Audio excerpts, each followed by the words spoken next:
রেচন, রেচন নিয়ে পড়ছি। রেচন বা এক্সক্রিশন, এক্সক্রিশন বা রেচন। তো আজকে আমরা যেটা পড়বো সেটা হচ্ছে প্রাণী রেচন নিয়ে পড়বো, অর্থাৎ মানুষের রেচনটা ফার্স্টে পড়ছি আমরা। ফার্স্টে আমরা মানুষের রেচনটা পড়বো। তো তার আগে রেচন সম্বন্ধে একটু জানতে হবে। রেচন কি? রেচন হলো বিপাক ক্রিয়ায়, বিপাক ক্রিয়ায় উৎপন্ন ক্ষতিকারক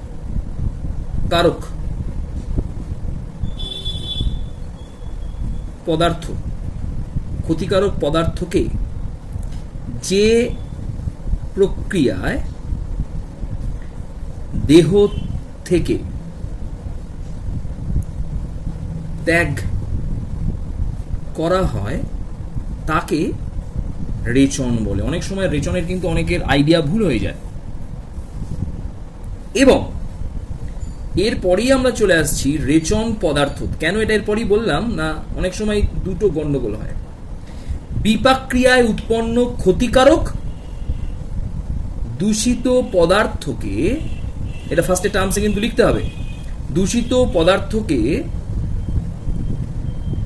রেচন পদার্থ, রেচন পদার্থ বলে। ক্লিয়ার? কি বললাম?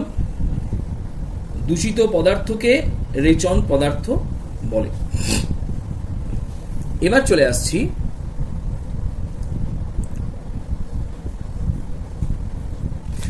উদ্ভিদ দেহে, একটুখানি বলে দিই। উদ্ভিদ দেহে, উদ্ভিদ দেহে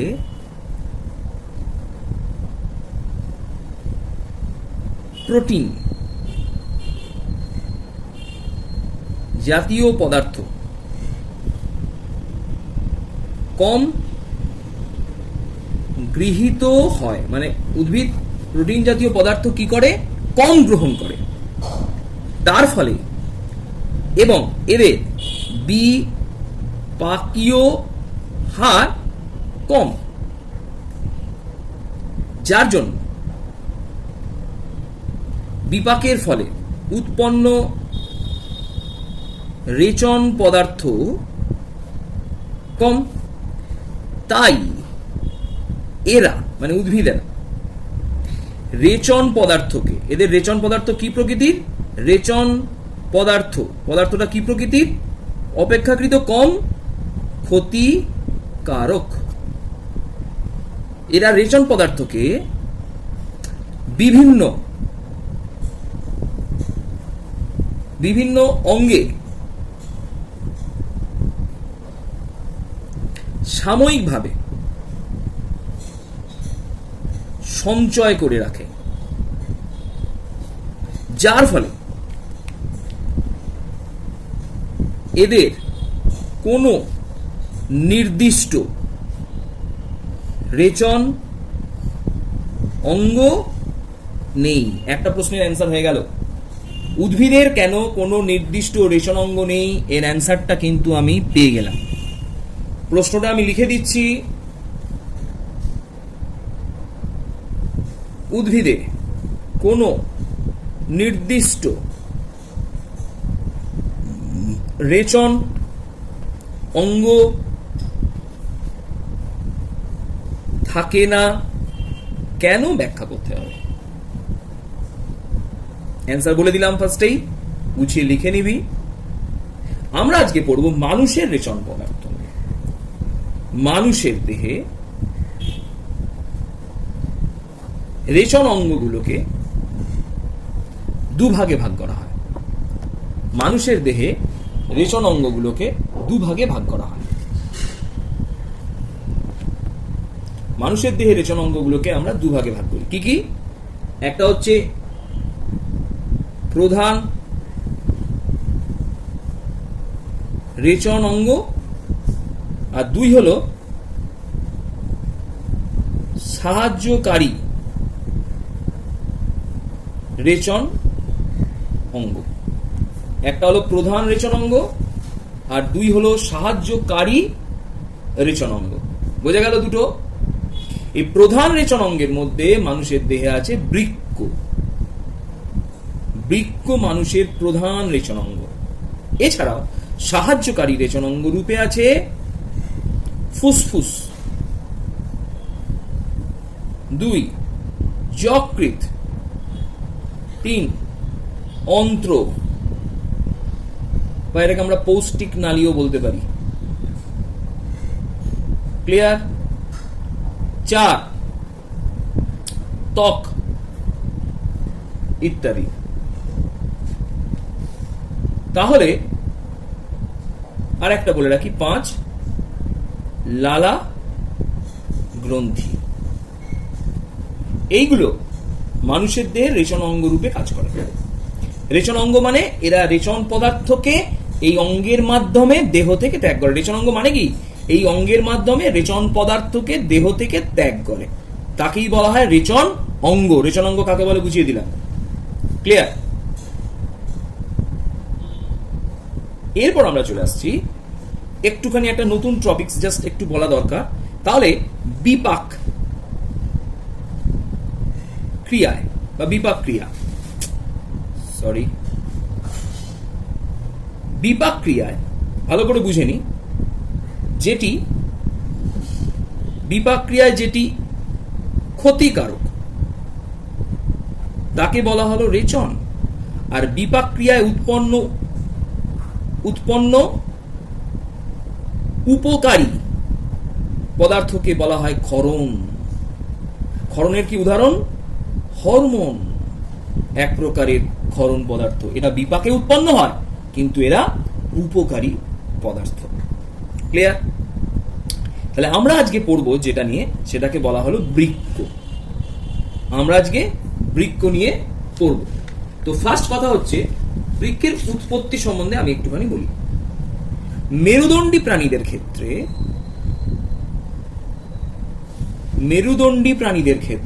একটুখানি বলে দিই।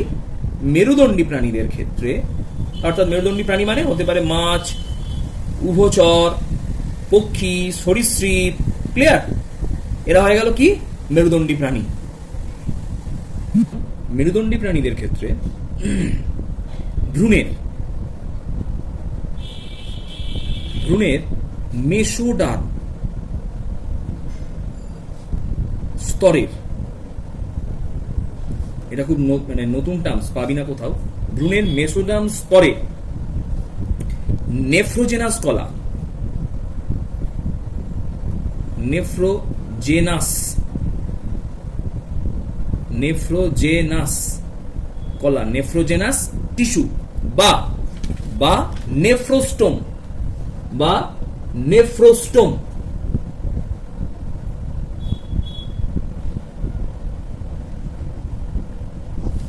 নেফ্রোস্টোম থেকে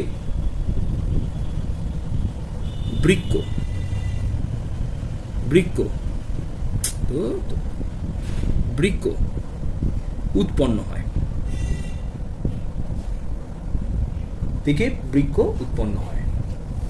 এই উৎপত্তির উপর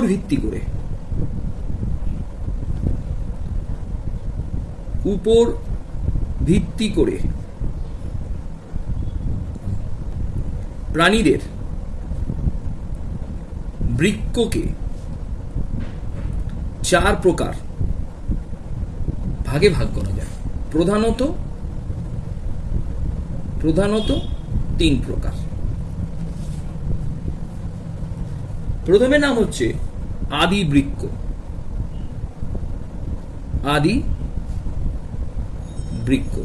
আমি জাস্ট এর উদাহরণ দেবো, আর এটা সম্বন্ধে কোনো ব্যাখ্যা আমি দেবো না। আদি বৃক্ক, প্রথমে বলে রাখি যে মস্তিষ্কের পিছনে, এটা একদম নিম্ন শ্রেণী প্রাণীদের ক্ষেত্রে, অপেক্ষাকৃত নিম্ন শ্রেণী প্রাণীদের ক্ষেত্রে দেখা যায়। কাদের ক্ষেত্রে দেখা যায় আদি বৃক্ক? হ্যাগফিসের ক্ষেত্রে এই ধরনের বৃক্কগুলো দেখা যায়। কোথায় দেখা যায়? মস্তিষ্কের পিছনে, মধ্যরেখার দুপাশে, মধ্যরেখার দুপাশে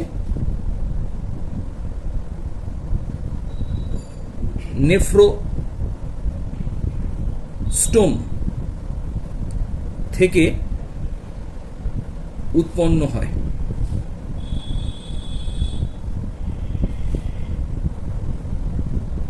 আর কিছু বললাম না। এরপরই চলে আসছি 2, এটাই প্রধানত 1 নাম্বার আর কি। এগুলোকে বলা হয় প্রোনেফ্রস।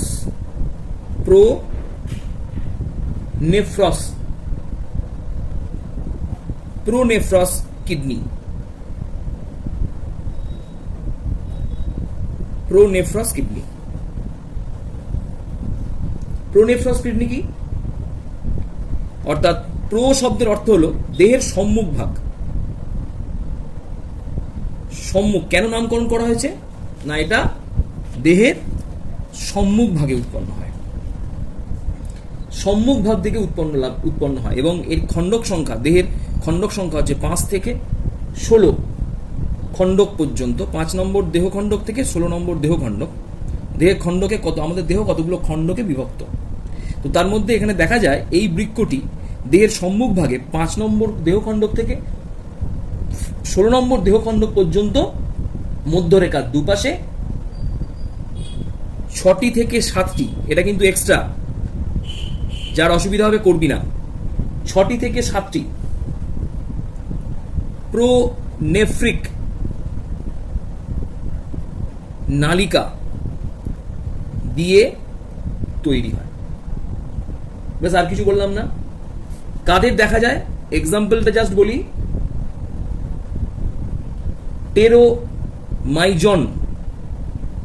টেরোমাইজনের লার্ভা বা লার্ভা দশায় এই ধরনের বৃক্ক দেখা যায়। টেরোমাইজনের লার্ভা দশায়। এরপর চলে এলাম 3 নম্বর, মেসোনেফ্রস।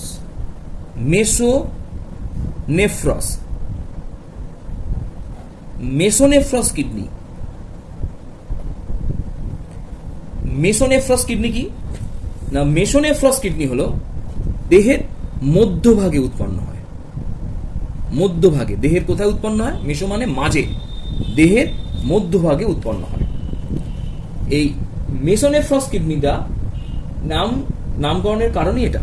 অর্থাৎ দেহের 17 থেকে 30 নম্বর যে খণ্ডক আছে সেই খণ্ডক পর্যন্ত এই মেসোনেফ্রস বৃক্ক অবস্থান করে এবং এগুলি মেসোনেফ্রিক নালী দ্বারা গঠিত। উদাহরণ, মাছ এবং উভচর এই ধরনের বৃক্ক দেখা যায়। আর 4 নম্বর হচ্ছে মেটানেফ্রিক, অর্থাৎ মেটানেফ্রস কিডনি। মেটানেফ্রস কিডনি সর্বাপেক্ষা উন্নত প্রকৃতির এবং এটি দেহের পশ্চাৎ ভাগে গঠিত হয়। তার মানে সবকিছু বৃক্কগুলোর অবস্থান, বৃক্কগুলোর প্রকারভেদ তার অবস্থানের উপর ভিত্তি করে করা হয়েছে। দেহের পশ্চাৎ ভাগে অবস্থান করে এবং দেহখণ্ড 31 থেকে 36 দেহ খণ্ডকে মেটানেফ্রিক নালী দিয়ে গঠিত। তাহলে কোথায় অবস্থান বুঝতে পারলাম? 31 থেকে 36 খণ্ডকে মেটানেফ্রিক নালী দিয়ে গঠিত। এবার এসে এটা সম্বন্ধে আমি একটুখানি, সরীসৃপ, পাখি এবং মানুষ এই ধরনের বৃক্ক এদের দেখা যায়। তো আমরা এখন যেটা আলোচনা করব সেটা হচ্ছে মানুষের বৃক্ক নিয়ে আলোচনা করব। একটু সিম্পল আইডিয়া দিচ্ছি আগে। আমাদের দেহকে যদি ভাগ করি তাহলে আমাদের দেহ প্রধানত 3টে গহ্বর দ্বারা তৈরি। আমাদের দেহ প্রধানত তিনটে গহ্বর দেখতে পাওয়া যায়। একটা হচ্ছে উদর গহ্বর। উদর গহ্বর, এটা উদর গহ্বর। উদর গহ্বর ডায়াফ্রাম, এটাকে বলা হলো ডায়াফ্রাম বা মধ্যচ্ছদা। মধ্যচ্ছদা, ডায়াফ্রাম বা মধ্যচ্ছদা দ্বারা উদর গহ্বর আর বক্ষ গহ্বর, এটাকে বলা হলো উদর গহ্বর। এই উদর গহ্বর এবং বক্ষ গহ্বর ডায়াফ্রাম নামক পর্দা দ্বারা পৃথক থাকে। এবার এই উদর গহ্বর এবং শ্রোণী গহ্বর পুনরায় আরেকটি পর্দা দ্বারা পৃথক থাকে, যাকে বলা হয় পেরিটোনিয়াম। এর নাম পেরিটোনিয়াম। এই পেরিটোনিয়াম দ্বারা উদর গহ্বর এবং শ্রোণী গহ্বর পরস্পর আবার পৃথক থাকে। তাহলে আমাদের দেহে তিনটে গহ্বর দেখা গেল: বক্ষ গহ্বর, উদর গহ্বর এবং শ্রোণী গহ্বর। বৃক্কর অবস্থান যদি আমি বলতে চাই, তাহলে তার আগে কিছু ফান্ডামেন্টাল জিনিস জানা দরকার। আমাদের মেরুদণ্ড এই রকম প্রকৃতির কিছু কশেরুকা দ্বারা অস্থি, এগুলোকে বলা হয় কশেরুকা। এইরকম কিছু কশেরুকা দ্বারা গঠিত, পরপর কিছু কশেরুকা দ্বারা গঠিত। এই কশেরুকা বা অস্থিগুলো দিয়ে একে বলা হয় কশেরুকা। মোট 26টি কশেরুকা আছে, অন্যথায় একে 31টিও বলা হয়। এই কশেরুকাগুলো কিরকম সংখ্যায় বা কি কি ধরনের কশেরুকা দিয়ে আমাদের মেরুদণ্ড তৈরি, সেটা আগে একটু জেনে নিই। ফার্স্টে প্রথমে হচ্ছে গ্রীভাদেশীয়, সার্ভাইকাল।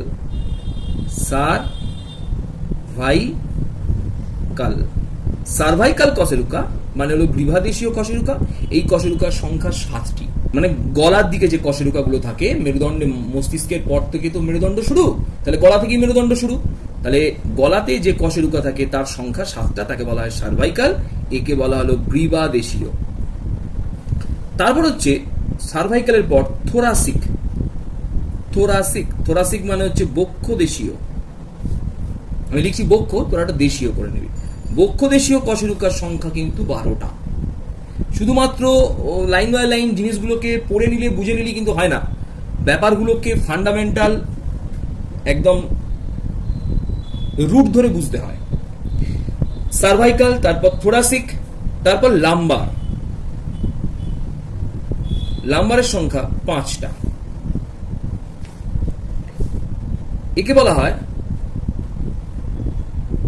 গ্রীভাদেশীয়, বক্ষদেশীয়, লাম্বারের বাংলা বলে গেছি, লাম্বার, স্যাক্রাল। সংখ্যা 7, 12, 5, 7, 12, 5, 1। স্যাক্রালের পর কি? স্যাক্রালের পর হচ্ছে কক্সিজিয়াল।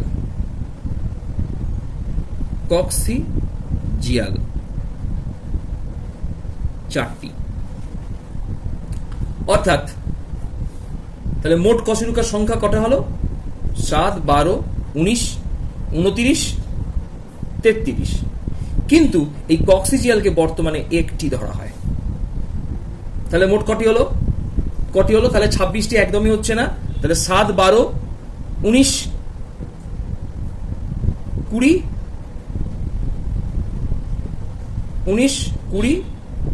30টি হচ্ছে। 30টি, ঠিক আছে, আমরা এটাকে 4ই লিখলাম, আমরা ওই ঝামেলায় গেলাম না। এখন যা ধরা হচ্ছে ছেড়ে দাও। তো মোট হচ্ছে তাহলে কি দাঁড়ালো? সার্ভাইকাল 7টি, থোরাসিক 12টি, লাম্বার 5টি, স্যাক্রাল 5টি এবং কক্সিজিয়াল 4টি। মোট আমাদের হিসাব মতো আছে 33টি। তাহলে কশেরুকার সংখ্যা মোট কটা পেলাম? কশেরুকার সংখ্যা মোট পেলাম 33টি। ঠিক আছে,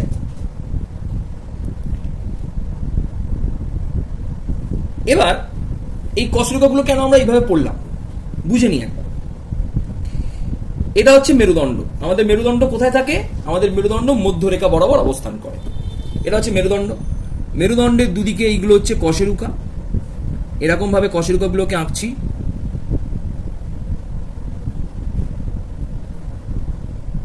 ইত্যাদি, এটা কশেরুকাগুলো আঁকলাম। এই কশেরুকাটার নাম আচ্ছা একটু বলি, সার্ভাইকাল, থোরাসিক। থোরাসিক কশেরুকাগুলোকে টি দিয়ে লেখা হয় এবং লাম্বার কশেরুকাগুলোকে এল দিয়ে লেখা হয়। তাহলে দেখ আমি এখানে লিখছি এই কশেরুকাটা T12। T12 মানে কি হলো ভালো করে বুঝে নে, এগুলো কাজে লাগবে কিন্তু বলে দিলাম। T12 মানে হলো আমাদের থোরাসিক কশেরুকার সংখ্যা কটি? 12টি।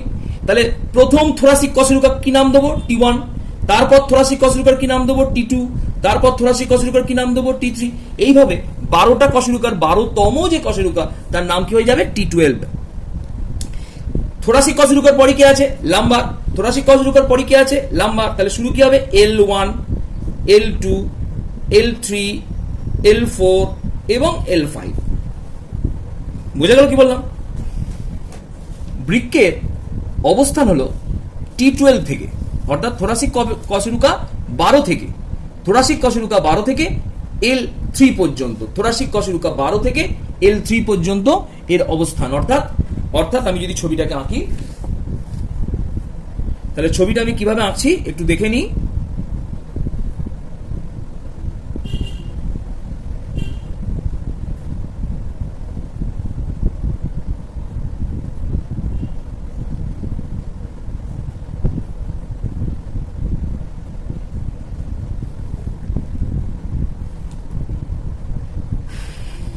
থোরাসিক কশেরুকা 12 থেকে L3 পর্যন্ত, অর্থাৎ এই পর্যন্ত বৃক্ক অবস্থান করে এবং এই বৃক্ক, এটা আরেকটু ছোট হবে, হ্যাঁ একটু ছোট করতে হবে, ঠিক আছে। এই বৃক্ক অবস্থান করে এবং বৃক্কের অবস্থানটা আমরা যদি ব্যাখ্যা করতে চাই, কোন জায়গায় বৃক্কের অবস্থান, ফার্স্টে আমরা বৃক্কের অবস্থানে চলে গেলাম। ছবি পরে আসছি, বৃক্কের অবস্থানে চলে এলাম। তাহলে আমরা অবস্থান, কার অবস্থান? বৃক্কের। বৃক্কের অবস্থানটা কিভাবে আঁকছি একটুখানি দেখিয়ে দিই। বৃক্ক উদর গহ্বরে কোথায় অবস্থান করে?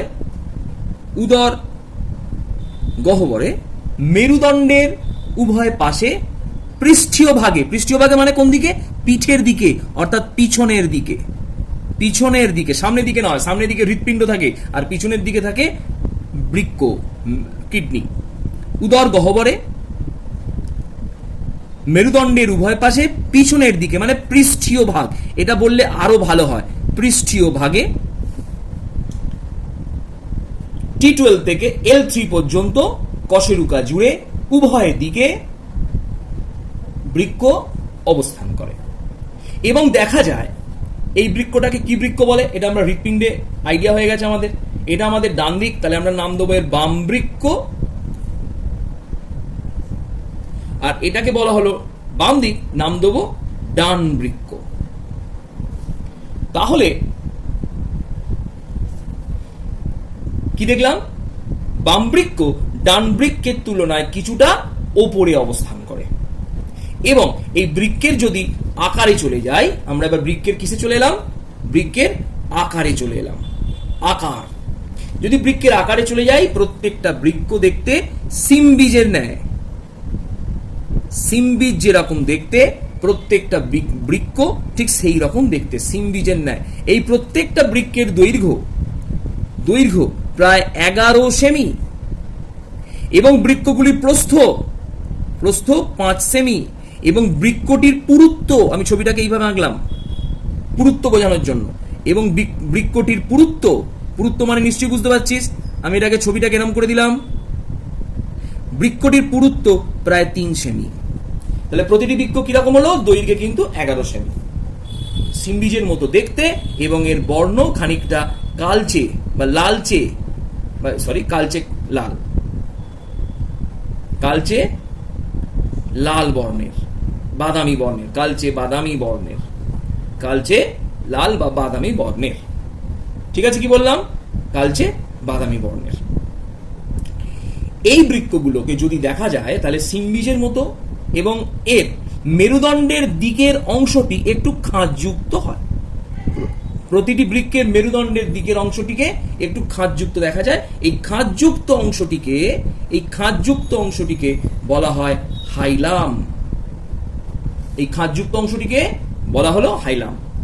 তো তো তোদের একটা প্রশ্ন আসতেই পারে যে স্যার ডান বৃক্ক এবং বাম বৃক্ক একই লাইনে অবস্থান না করে বাম বৃক্ক কিছুটা ওপরে অবস্থান করে কেন?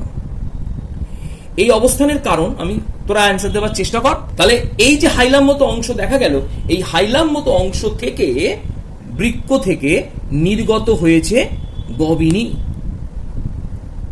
নির্গত হয়েছে গবিনী নামক দুটি নালী। প্রত্যেকটা বৃক্ক থেকে একটি একটি করে গবিনী নামক নালী নির্গত হয়েছে। এছাড়াও বৃক্কের এই হাইলাম অংশ থেকেই নির্গত হয়েছে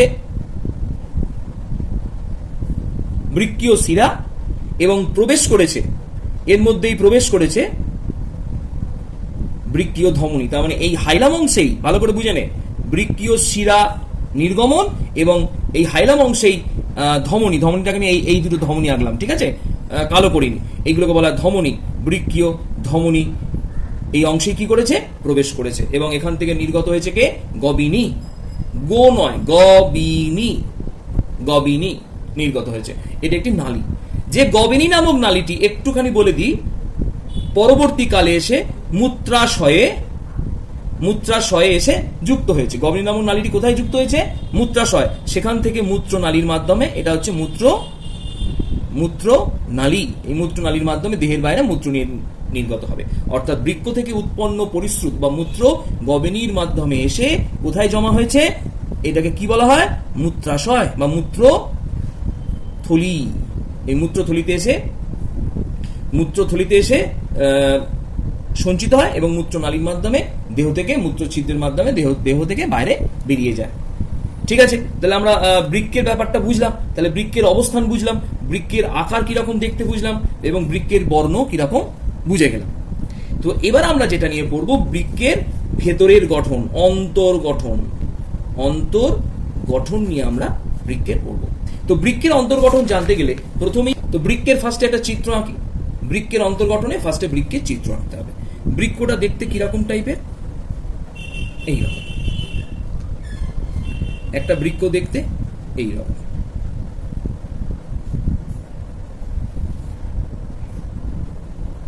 এটা কি আঁকলাম? এটা বৃক্কের গবিনীটাকে আঁকলাম। এটা একটা বৃক্ক। বৃক্কের যদি আমরা লম্বচ্ছেদ করি, এটাকে কি বলা হয়? বৃক্কের লম্বচ্ছেদ। এটা কার চিত্র? এটা বৃক্কের তলায় কিন্তু চিত্র আঁকলে চিত্রের কিসের চিত্র? এটা ঘোড়া, ভেড়া না গাধার চিত্র লিখতে হয়। বৃক্কের লম্বচ্ছেদ, বৃক্কের লম্বচ্ছেদ। তো বৃক্কের লম্বচ্ছেদ করলে দেখা যায় বৃক্কের বাইরের দিকটা ভালো করে একটু দেখে নিই। বৃক্কের বাইরের দিকের আস্তরণটি অপেক্ষাকৃত গাঢ় লাল বর্ণের। কিরকম বললাম? বৃক্কের বাইরের দিকের আস্তরণটি কিরকম দেখতে? গাঢ় লাল বর্ণের। এবং ভেতরের দিকের অংশটা দেখতে কিরকম? ফ্যাকাসে লাল বর্ণের। এই গাঢ় অংশটিকে, বাইরের দিকের এই গাঢ় মতো অংশটিকে বলা হয় কর্টেক্স এবং ভেতরের দিকে হালকা ফ্যাকাসে লাল বর্ণের অংশটিকে বলা হয় মেডালা। কেন এটা গাঢ় লাল? পরে আসছে। এবং এই বৃক্কের আমরা যদি লম্বচ্ছেদ দেখি, তাহলে বৃক্কের লম্বচ্ছেদে এই কর্টেক্সে মেডালায় কতকগুলি এইরূপ পিরামিড আকৃতি অংশ দেখতে পাওয়া যায়। যে পিরামিড আকৃতি অংশগুলোকে বলা হয় বৃক্কীয় পিরামিড। এই বৃক্কীয় পিরামিডের সংখ্যা মোটামুটি একটা বৃক্কে, এটা কিন্তু বৃক্ক অনুসারে এই বৃক্কীয় পিরামিডের সংখ্যা কিন্তু ভ্যারি করে। তো এই বৃক্কীয় পিরামিডের সংখ্যা মোটামুটি ধরে নেওয়া হয় যে 12 থেকে 18টি বা 8 থেকে 18টি, অনেক বইতে 10 থেকে 15টি আছে, এটা কোনো ফ্যাক্টর না। তাহলে এই বৃক্কীয় কিছু পিরামিডের মতো অংশ দেখা গেল, এই পিরামিডগুলোকে বলা হলো বৃক্কীয় পিরামিড। প্রথমে যে কথাটা বলতে হবে, বৃক্কের লম্বচ্ছেদ করলে বৃক্কের ওপরে একটি আস্তরণ দেখতে পাওয়া যায়। যে পাতলা আস্তরণ বা পর্দাটিকে বলা হয় ক্যাপসিউল। এই ক্যাপসিউলের 3টে স্তর দেখা যায়। সবার বাইরের দিকে স্তরটা হলো তন্তুময় স্তর, এটা সবার বাহিরে থাকে। মাঝে থাকে পেশি দ্বারা গঠিত স্তর, তাকে বলা হয় পেশিময় স্তর। এবং 3 নম্বর হলো সুপ্রা প্যারেনকাইমা স্তর, যেটা সবার ভেতরে থাকে। এই ক্যাপসিউলের ঠিক ভিতরের দিকে যে বৃক্কের লম্বচ্ছেদে যে স্তরটি দেখতে পাওয়া যায়, সেটা তো আগের দিন বলেই দিয়েছিলাম, তাকে বলা হলো কটেক্স। আরেকবার রিক্যাপ করে দিই। এই কটেক্স গাঢ় লাল বর্ণের হয় এবং এর ভেতরের দিকে যে অংশটি থাকে তাকে ফ্যাকাশে মেডালা ফ্যাকাশে লাল বর্ণের হয়। তো আমরা একটুখানি আজকে নতুনভাবে একটু পড়বো, যেটা হচ্ছে এই কটেক্স অঞ্চলটি ভালো করে দেখে নিই। কটেক্স অঞ্চলটিকে আবার দুভাগে ভাগ করা যায়। এই কটেক্স অঞ্চলের বাইরের দিকে স্তরটিকে, এই কটেক্স অঞ্চলের বাইরের দিকের যে স্তর, সেই বাইরের দিকের স্তরটিকে বলা হয় সুপারফিশিয়াল কটেক্স। বাইরের দিকের স্তরটিকে বলা হয় সুপারফিশিয়াল কটেক্স। এই বাইরের এই স্তরটাকে বলা হলো সুপারফিশিয়াল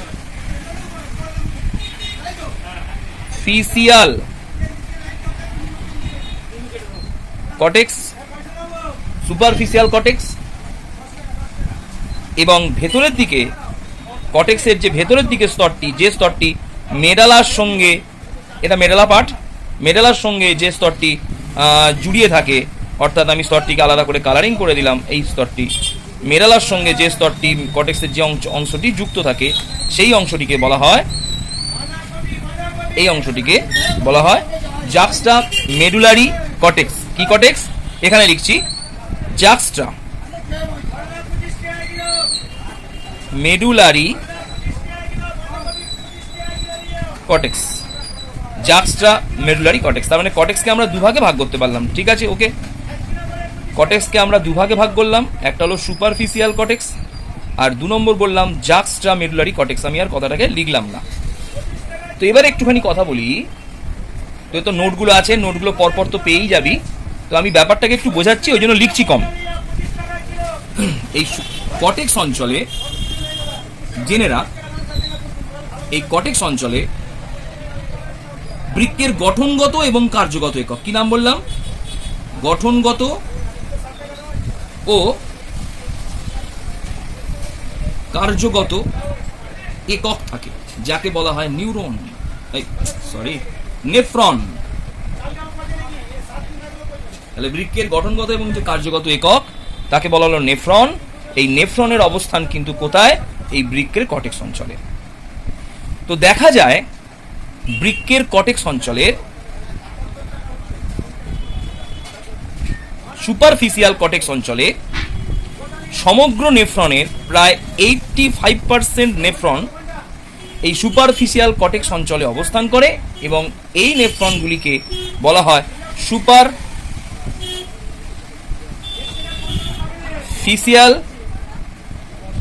নেফ্রন। এটাকে বলা হলো সুপারফিশিয়াল নেফ্রন। এই নেফ্রনগুলোর আকার কিছুটা ছোট হয়। তাহলে সুপারফিশিয়াল নেফ্রনের পরিমাণ সমগ্র নেফ্রনের 85% এবং এর আকার কিছুটা ছোট হয়। এবং কটেক্সের ভেতরের দিকে যে অংশ, তার নাম একটু আগেই বলেছি জাক্সটা মেডুলারি নেফ্রন। এই জাক্সটা মেডুলারি নেফ্রনে যে জাক্সটা মেডুলারি কটেক্সে যে নেফ্রন থাকে, তার নামও কিন্তু একই নাম অনুসারে হবে জাক্সটা মেডুলারি কটেক্স। জাক্সটা মেডুলারি কটেক্স, কটেক্সে যে নেফ্রন থাকে তার নাম জাক্সটা মেডুলারি কটেক্সটা শুধু বাদ দিয়ে নাম লিখে দেবো জাক্সটা মেডুলারি নেফ্রন। তাহলে জাক্সটা মেডুলারি কটেক্সে কাকে বলে একটু আগেই বলেছি। জাক্সটা মেডুলারি কটেক্স কি আগে বলে দিয়েছি, কটেক্সের ভেতরের দিকের অংশ, সেই অংশে যে নেফ্রন থাকে তার নাম হয়ে গেল জাক্সটা মেডুলারি নেফ্রন। তার কটেক্সটা কেটে তার নাম বলবো জাক্সটা মেডুলারি নেফ্রন। এর পরিমাণ 15%, সমগ্র নেফ্রনের 15% এই প্রকৃতির নেফ্রন, এবং এর আকার কিছুটা বড় আকারের, এর আকার কিছুটা বড় হবে। ঠিক আছে, এর আকার কিছুটা বড়। তো এবার হচ্ছে আমরা চলে আসছি বৃক্কের মেডালা অঞ্চল। এবার চলে এলাম কটেক্স নিয়ে আলোচনা হয়ে গেল, এবার আনছি মেডালা। একটা কথা একটু বলে রাখি, আচ্ছা পরে বলবো, নেফ্রনের কোন পার্টটা বেশিরভাগ ক্ষেত্রে কটেক্সে থাকে সেটা পরে আসবো, কারণ আমরা নেফ্রন সম্বন্ধে এখন জানি না। তো মেডালাতে চলে এলাম। মেডালা প্রথমেই বলেছিলাম যে বৃক্কের যদি মেডালা অংশটাকে দেখা হয় তাহলে এইটা হচ্ছে মেডালা, এই অংশটাকে বলা হয় মেডালা। তো এই মেডালা অংশটা, বৃক্কের মেডালা অংশটায় কি দেখা যায় ভালো করে শুনবি, কি পরে বলছি। বৃক্কের মেডালা অংশে কতকগুলি বেনিলির নালী, কি নালী বললাম?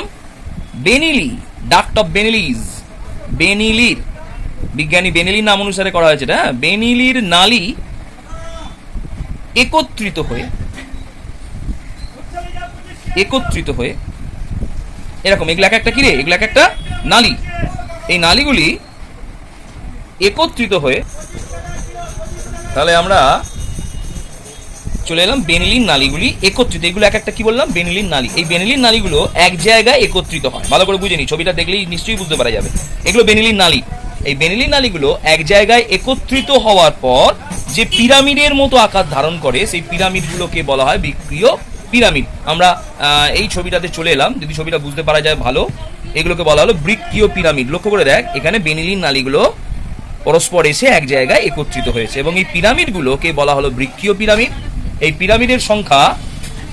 পিরামিডের সংখ্যা মোটামুটি 12 থেকে, এই পিরামিডের সংখ্যা মোটামুটি 12 থেকে 18টি হয়, এবং এই পিরামিডগুলি মেডালা থেকে উল্টানো থাকে, উল্টো অবস্থায় থাকে এই পিরামিডগুলো উল্টানো অবস্থায় ঝুলতে থাকে। এই পিরামিডগুলোকে বলা হলো বৃক্কীয় পিরামিড, যে পিরামিডগুলো মেডালা অঞ্চল থেকে উল্টো দিকে ঝুলন্ত অবস্থায় অবস্থান করে। তাহলে বৃক্কীয় পিরামিডের সংখ্যা এবং অবস্থান মেডালা অঞ্চলে সংখ্যা 12 থেকে 18টি।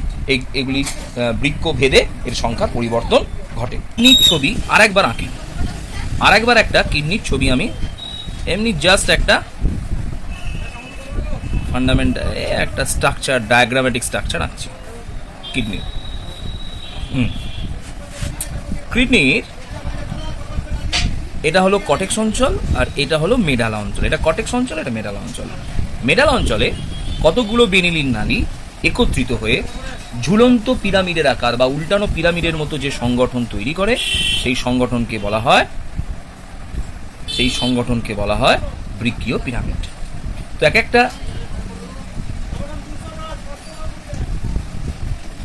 একটা বৃক্কে 12 থেকে 18টি অবধি বৃক্কীয় পিরামিড অবস্থান করে। তো দেখা যায় এই বৃক্কীয় পিরামিডগুলি 2 থেকে 3টি বা 4টি বৃক্কীয় পিরামিড এক জায়গায় একত্রিত হয়ে যে ছিদ্র গঠন করে, 3 থেকে 4টি পিরামিড, বৃক্কীয় পিরামিড এক জায়গায় তাদের শীর্ষভাগ একত্রিত হয়ে যে বড় আকারের ছিদ্র গঠন করে, সেই ছিদ্রটিকে বলা হয় রেনাল পিরকা। রেনাল পিরকা তাকে বলা হলো রেনাল পিরকা। এই রেনাল পিরকাগুলি পরবর্তীকালে একটি অপেক্ষাকৃত সরু নালীপথে মেশে, যে নালীপথগুলিকে বলা হয় মাইনর ক্যালিক্স।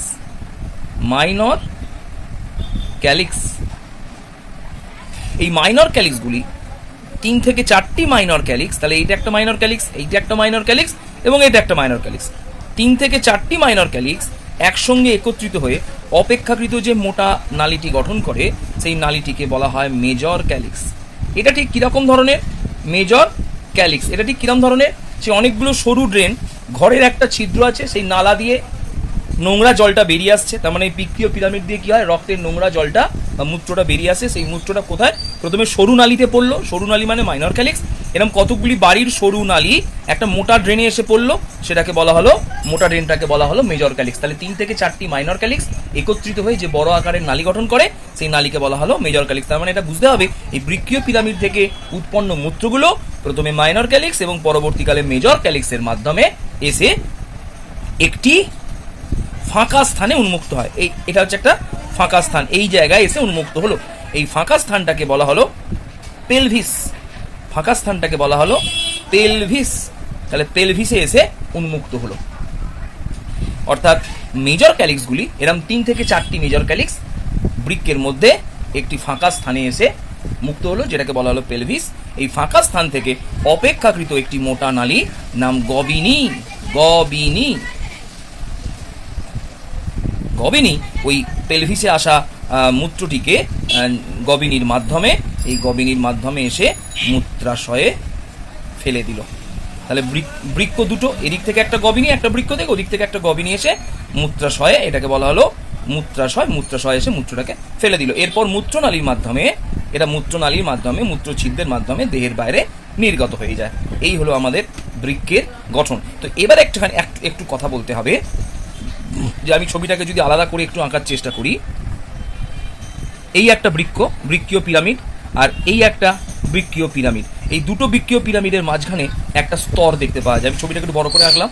দুটি বৃক্কীয় পিরামিডের মাঝখানে একটি করে স্তর। এই স্তরটা কি? পেশিময় স্তর দেখতে পাওয়া যায়, যে স্তরটিকে বিজ্ঞানী বার্টিনির নাম অনুসারে বার্টিনি স্তম্ভ বলা হয়। বার্টিনির স্তম্ভ বলা হয়। এই হয়ে গেল একটা বৃক্কের অন্তর্গঠন। তারপরে আমরা বৃক্কের অন্তর্গঠনে কি কি পড়লাম একবার রিক্যাপ করে নিতে পারি। একটা বৃক্কের অন্তর্গঠনে আমরা কি কি পড়লাম সেটা নিয়ে কিন্তু আমরা একটুখানি রিক্যাপ করে নিতে পারি। প্রথমেই আমি বলি, ফার্স্টে হচ্ছে কটেক্স, এটাকে বলা হলো কটেক্স। 1 নম্বরে পড়লাম কটেক্স। 2 নম্বরে পড়লাম মেডালা। মেডালা কি পড়লাম? 3 নম্বরে পড়লাম, এটা 3 নম্বর। 3 নম্বরে পড়লাম বৃক্কীয় পিরামিড। 4 নম্বরে পড়লাম রেনাল পিরকা। বৃক্কীয় পিরামিডগুলো যে ছিদ্রে উন্মুক্ত হয় সেগুলোকে রেনাল পিরকা বলে। 5 নম্বরে পড়লাম মাইনর ক্যালিক্স। 6 নম্বরে পড়লাম মেজর ক্যালিক্স। 7 নম্বরে পড়লাম পেলভিস, অর্থাৎ মেজর ক্যালিক্সগুলো বৃক্কের মধ্যে যে ফাঁকা স্থানে উন্মুক্ত হয় তাকে বলা হয় পেলভিস। তাহলে মেজর ক্যালিক্সগুলো যে ফাঁকা স্থানে উন্মুক্ত হয় তাকে বলা হলো পেলভিস। এবং 8 নম্বরে পড়লাম গবিনী। 8 নম্বরে পড়লাম গবিনী, অর্থাৎ যে নালীপথে বৃক্ক থেকে উৎপন্ন মূত্র বা পরিশ্রুত যে নালীপথে মূত্রাশয় এসে জমা হয়, সেই নালীটিকে, অপেক্ষিত মোটা নালীটিকে বলা হলো গবিনী। তাহলে প্রত্যেকটি বৃক্ক থেকে একটি করে গবিনী উৎপন্ন হয়ে মূত্রাশয় এসেছে। তাহলে এটা আমরা পড়লাম। তাহলে আমরা বৃক্কের অন্তর্গঠন ব্যাপারটা কিন্তু বুঝতে পেরেছি। আবার আমি বলছি, ভিডিওগুলো ডেট বাই ডেট দেখে অসুবিধা হলে গ্রুপেতে আমাকে অডিও করে হোক, লিখে হোক প্রশ্ন কর। আমি প্রশ্নগুলো সেগুলোকে অডিও করে হোক বা আবার ভিডিও করে হোক বুঝিয়ে দেবো। বারবার কিন্তু এই কথাটা বলছি, তোরা কিন্তু কেউ রেসপন্স করছিস না। এরপরের প্রশ্ন হচ্ছে, তাহলে এটাকে আমরা বললাম বৃক্কের অন্তর্গঠনটা বুঝিয়ে দিলাম। এবার প্রশ্ন হলো, তাহলে বৃক্কের যেটা আমরা নিয়ে আলোচনা করছিলাম, যে বৃক্কের গঠনগত ও কার্যগত একককে বলা হয় নেফ্রন। এবার নেফ্রন নিয়ে আলোচনা করব। এবং নেফ্রন শুনলে তোর অবাক হয়ে যাবি, প্রতিটি বৃক্কে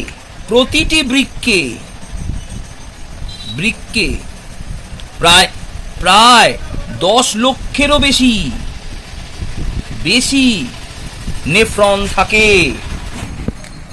প্রতিটি বৃক্কে 10 লক্ষেরও বেশি নেফ্রন দেখা যায়। তাহলে দুটো বৃক্ক মিলিয়ে মোট 20 লক্ষ নেফ্রন আমাদের দেহে থাকে। তাহলে আমাদের দেহে প্রায় 20 থেকে 25 লক্ষ নেফ্রন, অনেকের ক্ষেত্রে 12 বা 12.5 লক্ষ অব্দি নেফ্রন একটা বৃক্কেও থাকতে পারে।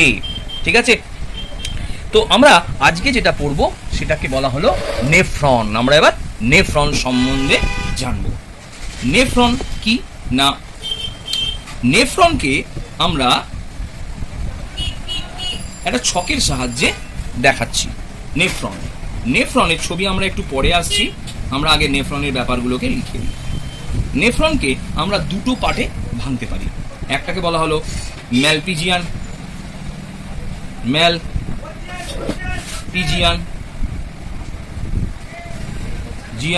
কণিকা ও বৃক্কীয় নালিকা। তাহলে একটা হলো ম্যালপিজিয়ান কণিকা আর একটা হলো বৃক্কীয় নালিকা। এই ম্যালপিজিয়ান কণিকাকে দুটো ভাগে ভাগ করা যায়। এই ম্যালপিজিয়ান কণিকা একটুখানি বলে দিই, ম্যালপিজিয়ান কণিকাটির আকার 200 মাইক্রন। ম্যালপিজিয়ান কণিকাটির আকার বা ব্যাস 200 মাইক্রন। ম্যালপিজিয়ান কণিকা গ্লোমেরুলাস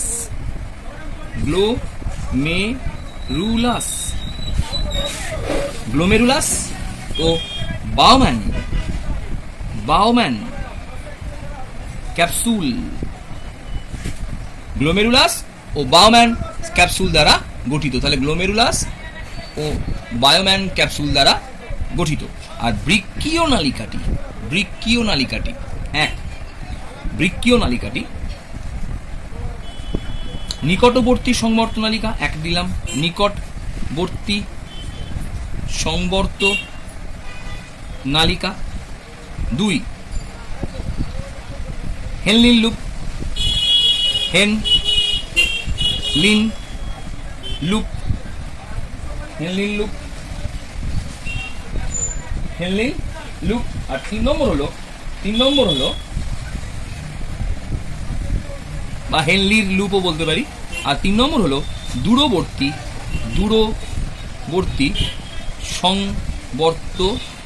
দূরবর্তী সংবর্ত নালিকা। এছাড়াও আরেকটুখানি অ্যাড করে দিলাম, এছাড়াও অনেক সময় সংগ্রাহী নালীকেও এর মধ্যে অনেক সময় ফেলা হয়ে থাকে। আমরা যে ছবিটা দেখছি সেই ছবিটা হচ্ছে নেফ্রনের। তো নেফ্রনের ছবিটা আমরা এঁকে নিয়েছি এই কারণে সময়টাকে বাঁচাবো বলে। তো নেফ্রন হলো বৃক্কের গঠনগত এবং কার্যগত একক। নেফ্রনে কি কি দেখা যায় আমরা একটু এই ব্যাপারটাকে একটু ছবিটা ভালো করে এঁকে দেখাই। তো নেফ্রনে কি কি আছে একটু দেখে নিই, ফার্স্টে লক্ষ্য করে নিই। এটা গোটা নেফ্রনের ছবিটা, আমরা ছবিটা এর আগে স্টিল পিকচার তুলে পাঠিয়ে দিয়েছি। তো ছবিটা আমি একটুখানি বলি, এই ছবিটা যদি লক্ষ্য করা যায়, এই ছবিটাকে খুব ভালো করে আরেকটুখানি করে আঁকা যেতে পারে, যে ছবিটা আঁকছি।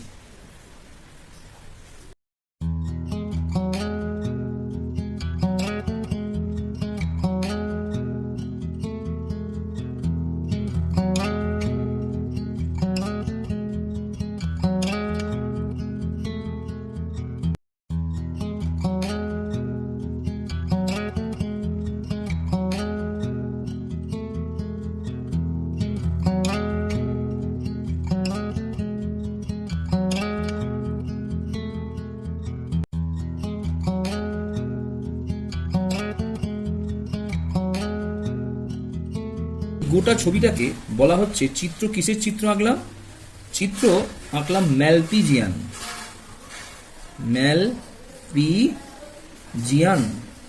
ছবিটার উপর বেশি ট্রেস দিচ্ছি, সময় দিচ্ছি, কারণ এই ছবিটা আসার চান্স 100%। ম্যালপিজিয়ান কণিকা আমরা ছকেতে একটু আগে এঁকে দিয়েছিলাম। এই ছবিটা। তো আমরা ম্যালপিজিয়ান কণিকায় কি কি আঁকলাম একটুখানি দেখে নিই। ম্যালপিজিয়ান কণিকাকে দুটো ভাগে ভাগ করা হচ্ছে। একটা হচ্ছে রক্তজালক, এটাকে বলা হচ্ছে গ্লোমেরুলাস। গ্লোমেরুলাসের ক্ষেত্রে লক্ষ্য করে দেখ, একটা কথা বলে রাখি, একটা নতুন কথা বলছি, এই কথাগুলো কিন্তু বোর্ডওয়ার্ক থেকে লিখে নিবি, আমি লিখছি না। রক্তজালকের এক প্রান্তে থাকে শিরা আর এক প্রান্তে থাকে ধমনী, কিন্তু এই রক্তজালকটা এক প্রকারের ব্যতিক্রমী রক্তজালক। কেন না, এই রক্তজালকের এক প্রান্ত যেটা ঢুকছে, রক্তজালকটায় রক্ত প্রবেশ করছে যে নালীপথটা দিয়ে, তাকে বলা হচ্ছে অন্তর্মুখী ধমনিকা। আর রক্তজালকটা যেখান দিয়ে বেরিয়ে যাচ্ছে সেটাকে বলা হচ্ছে বহির্মুখী ধমনিকা। তাহলে অন্তর্মুখী ধমনিকা এবং বহির্মুখী ধমনিকা। তাহলে একটা নতুন জিনিস শিখলাম, যে এখানে যেটা বুঝলাম যে রক্তজালক সাধারণত, তাহলে এটা এক প্রকারের কি রক্তজালক এঁকেছি। রক্তজালক সাধারণত কি হয়, একদিকে থাকে ধমনী, একদিকে থাকে শিরা, বা একদিকে থাকে ধমনিকা আর একদিকে থাকে শিরাণু। কিন্তু এই রক্তজালকটা প্রথম পেলাম যে রক্তজালকের দুই প্রান্তেই ধমনিকা বর্তমান। এবং এই রক্তজালকটাকে আমরা কি নাম দেবো? এই রক্তজালকটাকে আমরা নাম দিলাম, নাম হলো গ্লোমেরুলাস।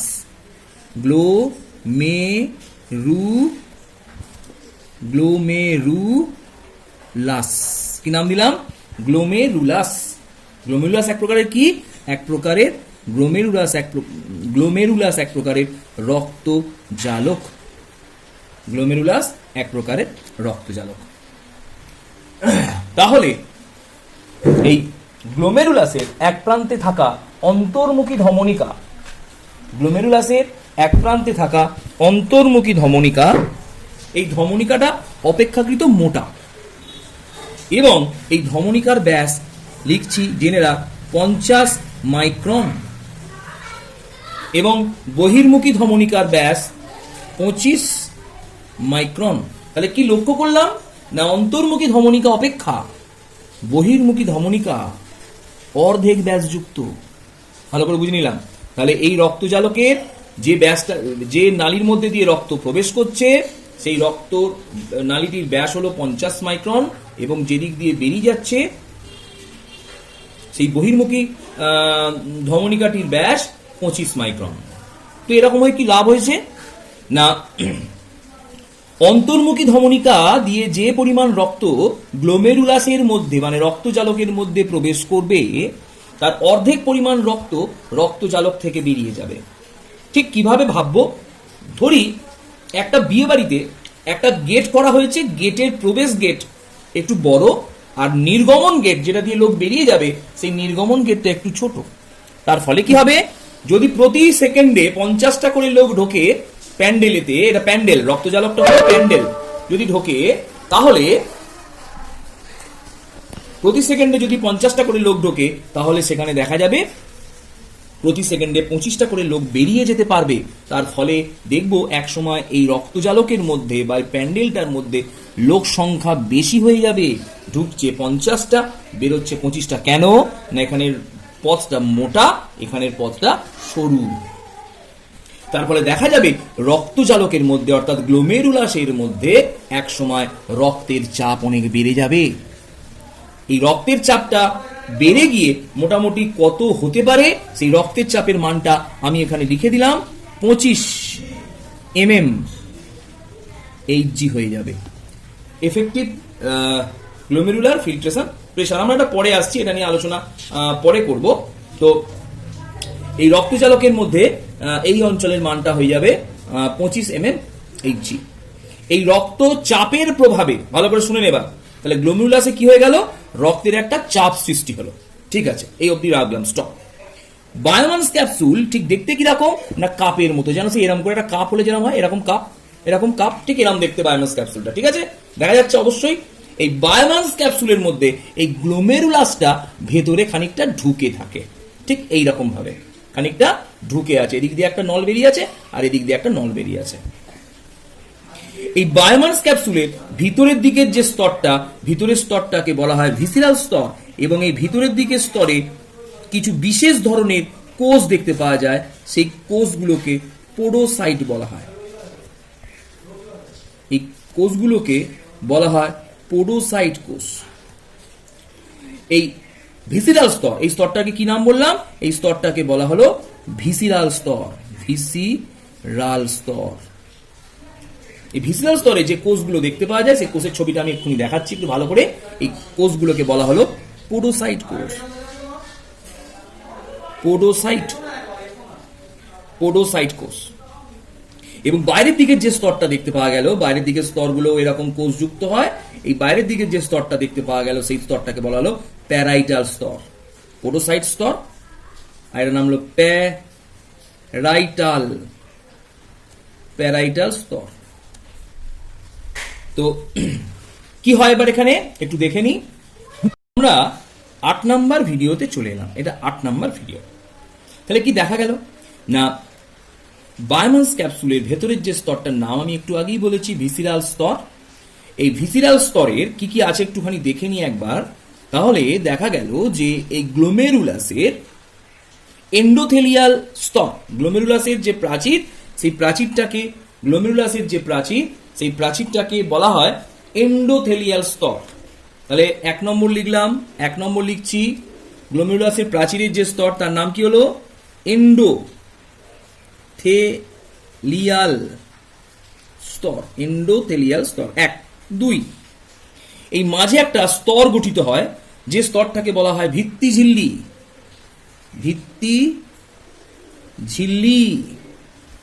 আর 3 নম্বর কি স্তর, 3 নম্বর হচ্ছে এই স্তরটা অর্থাৎ বায়োমান্স ক্যাপসুলের ভিসিরাল স্তর। 3 নম্বর কোন স্তরটা, ভিসিরাল স্তর। আমি আর লিখলাম না, ভিসিরাল স্তর। এই 3টে স্তর একত্রিত হয়ে, তাহলে একটা বললাম গ্লোমেরুলাসের প্রাচীরের এন্ডোথেলিয়াল স্তর, 2 নম্বর বললাম গ্লোমেরুলাসের প্রাচীর এবং বায়োমান্স ক্যাপসুলের মাঝখানে থাকা ভিত্তিঝিল্লি এবং বায়োমান্স ক্যাপসুলের ভিসিরাল স্তরের যে কোষগুলো থাকে পোডোসাইট সেল, এগুলো একত্রিত হয়ে একটা ছাঁকনির মতো ছাঁকনি তৈরি করে, একটা ছাঁকনি তৈরি করে। এই ছাঁকনিটাকেই বলা হয় পরিস্রাবক ঝিল্লি। ছাঁকনিটাকে কি বলা হয়? পরিস্রাবক ঝিল্লি। ছাঁকনিটাকে বলা হলো পরিস্রাবক ঝিল্লি। ঠিক আছে, এই ছাঁকনিটাকে বলা হলো পরিস্রাবক ঝিল্লি। ভালো করে এবার বুঝে নেবো, ভালো করে বুঝে নিচ্ছি, এবার ছবিতে চলে আসছে কিন্তু। তাহলে দেখা গেল যে অন্তর্মুখী ধমনিকা দিয়ে যে রক্তটা ঢুকলো, সেই রক্তটি এই গ্লোমেরুলার স্থানে প্রচন্ড চাপের প্রভাবে রক্তকণিকা বাদ দিয়ে রক্তরস এই পরিস্রাবক ঝিল্লির মধ্যে দিয়ে বায়োমান্স ক্যাপসুলের ভিসিরাল স্তর ভেদ করে পোডোসাইট কোষের মাধ্যমে কোথায় চলে এলো? বায়োমান্স ক্যাপসুলের ফাঁকা অংশে চলে এলো। বায়োমান্স ক্যাপসুল কিরাম দেখতে? খানিকটা কাপ সদৃশ, কাপের মতো দেখতে। এইভাবে অতিরিক্ত চাপের প্রভাবে, ভালো করে শুনে নে কেন চাপটা থাকে কিন্তু বলে দিয়েছি, এর নিখুঁত ব্যাখ্যা পরে দেবো। অন্তর্মুখী ধমনিকার ব্যাস বেশি এবং বহির্মুখী ধমনিকার ব্যাস কম হওয়ায় গ্লোমেরুলার স্থানে যে চাপের সৃষ্টি হয়, সেই চাপের প্রভাবে রক্তকণিকা বাঁধে এবং কিছু বড় আকারের প্রোটিন বাঁধে। কথাগুলো কিন্তু শুনছিস এবং কথাগুলো শুনে শুনে কিন্তু ভিডিওগুলোতে খাতায় লিখতে থাকবি, যেগুলো পয়েন্টসগুলো তোরা খাতায় পাসনি। রক্তকণিকা এবং বড় আকারের প্রোটিন বাদে সমগ্র রক্তরস গ্লোমেরুলাস থেকে বায়োমান্স ক্যাপসুলে চলে আসে। এই চাপের প্রভাবে, লিখছি কিন্তু, চাপের, এটা স্টার প্রশ্ন, এটা স্টার অ্যান্সার। চাপের প্রভাবে রক্ত কণিকা ও প্রোটিন বাদে, কথাটা লিখে দিলাম, সমস্ত রক্তরস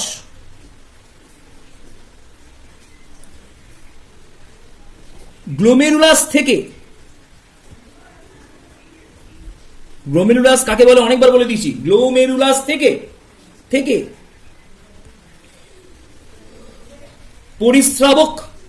পরিস্রাবক ঝিল্লি কি বলে দিয়েছি, পরিস্রাবক ঝিল্লি ভেদ করে বায়োম্যান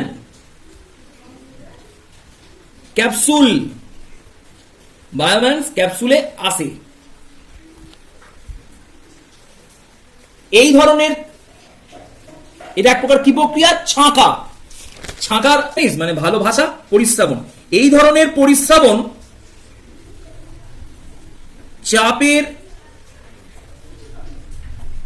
চাপের প্রভাবে হলো বলে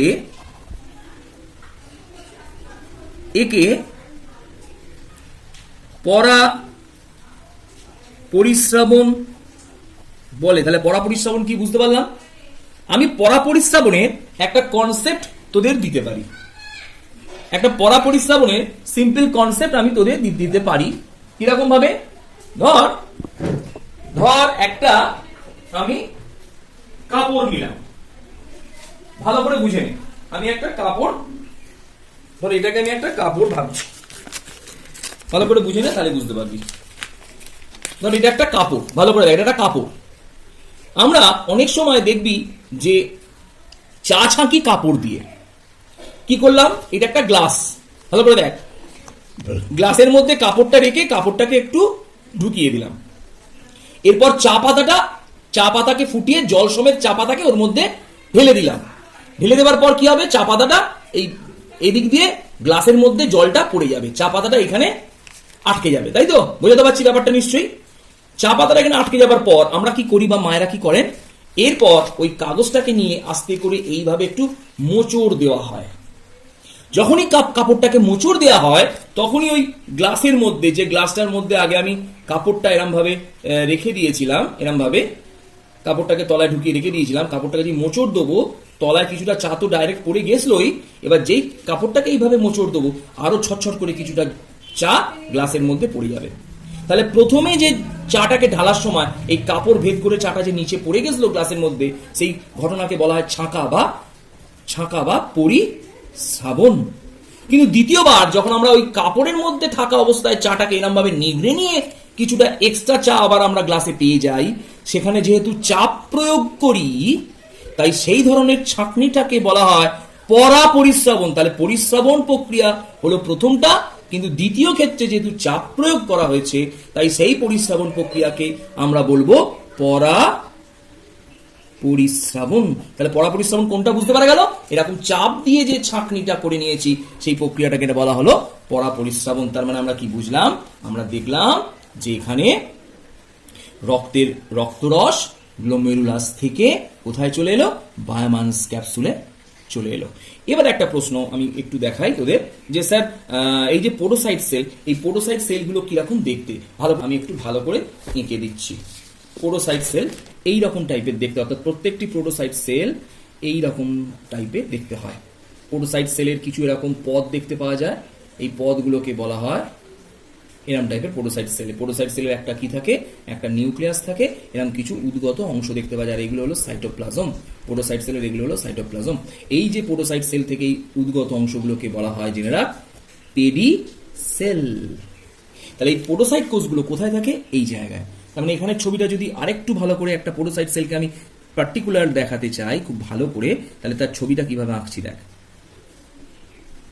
নিশ্চয়ই বোঝা গেল পোডোসাইট সেল কিরকম। তাহলে একটা পোডোসাইট এরকম পরপর পোডোসাইট সেলগুলো এই বায়োমান্স ক্যাপসুলের ভিসেরাল স্তরে লেগে থাকে। এই পোডোসাইট সেলের পেডিসেলগুলোর সাহায্যেই আমরা এই রক্তরসটা সরাসরি চলে আসে কোথায়? না, বায়োমান্স ক্যাপসুলে। তাহলে বায়োমান্স ক্যাপসুলে যেই চলে এলো, এরপর থেকে ওই পরিশ্রুত তখন কিন্তু সেটা মূত্র নয়, সেটাকে আমরা কি বলবো? পরিশ্রুত। সেই পরিশ্রুতটা এবার আস্তে আস্তে চলে আসবে কোথায়? এই ছবিতে চলে এলাম। তাহলে এই যে ছবিটা আমরা পেলাম, যে ছবিটা এই গ্লোমেরুলাস এবং বায়োমাস ক্যাপসুলকে আমরা একত্রে কি বলবো? এই গ্লোমেরুলাস এবং বায়োমাস ক্যাপসুলকে আমরা একত্রে বলবো Malpighian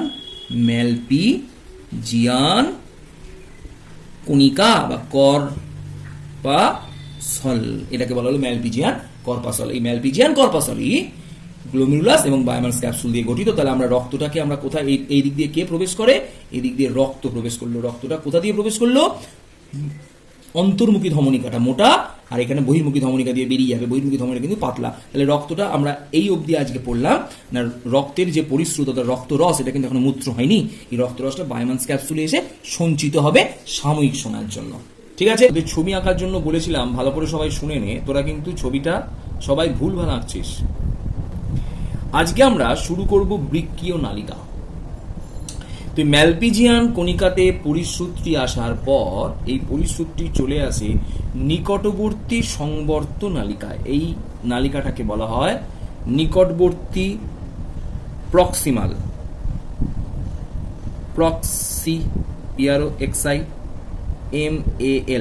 proximal convoluted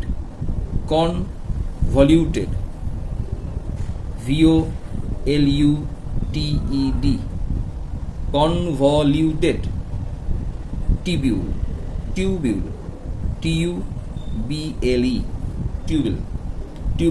convoluted tubule।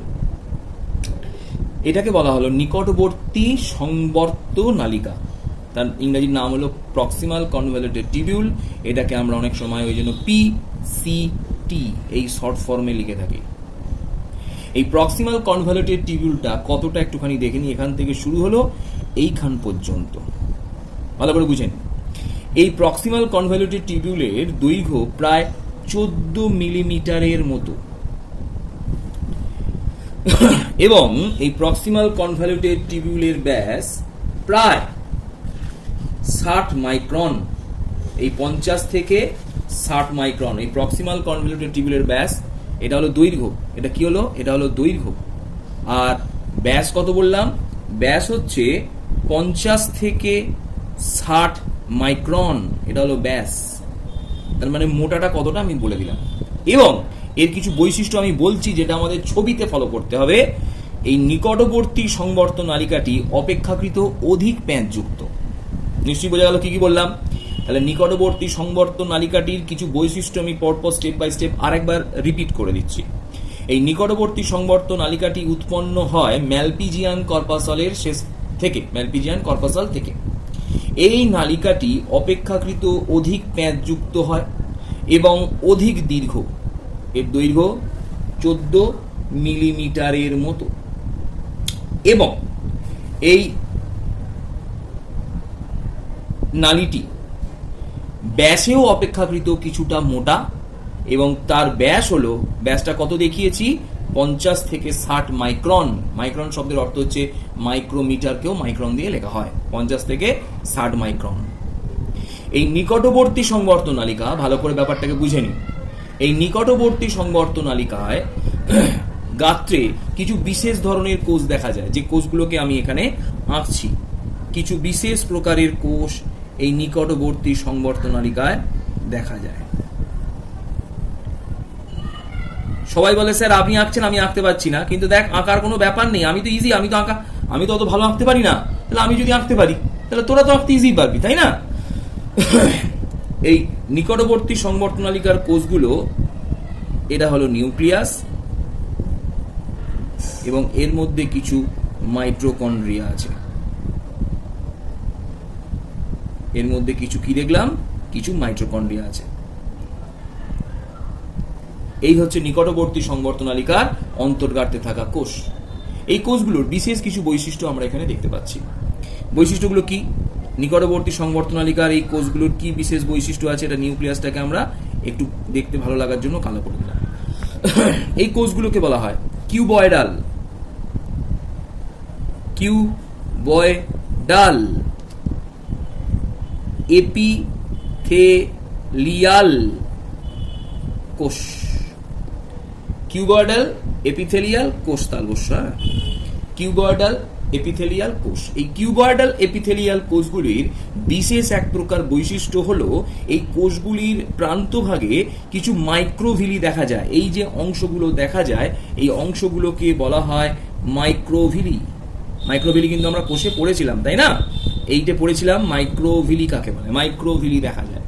এই অসংখ্য মাইক্রোভিলি যুক্ত কিউবয়েডাল এই কোষগুলি বিশেষ একটা নাম আছে, যাকে বলা হয় ব্রাস বর্ডার। এই অসংখ্য মাইক্রোভিলি যুক্ত কোষগুলোকে বলা হয় ব্রাস বর্ডার। Brass border. তাহলে এই কোষগুলো কি হলো? ব্রাস বর্ডার যুক্ত কিউবয়েডাল এপিথেলিয়াল কোষ। এর কি কাজ? এই মাইক্রোভিলি থাকার ফলে এই কোষগুলির বিশেষ কাজ আছে। কাজগুলো আমি একটুখানি লিখে দিচ্ছি। এই কোষগুলির বিশেষ কাজ হলো এরা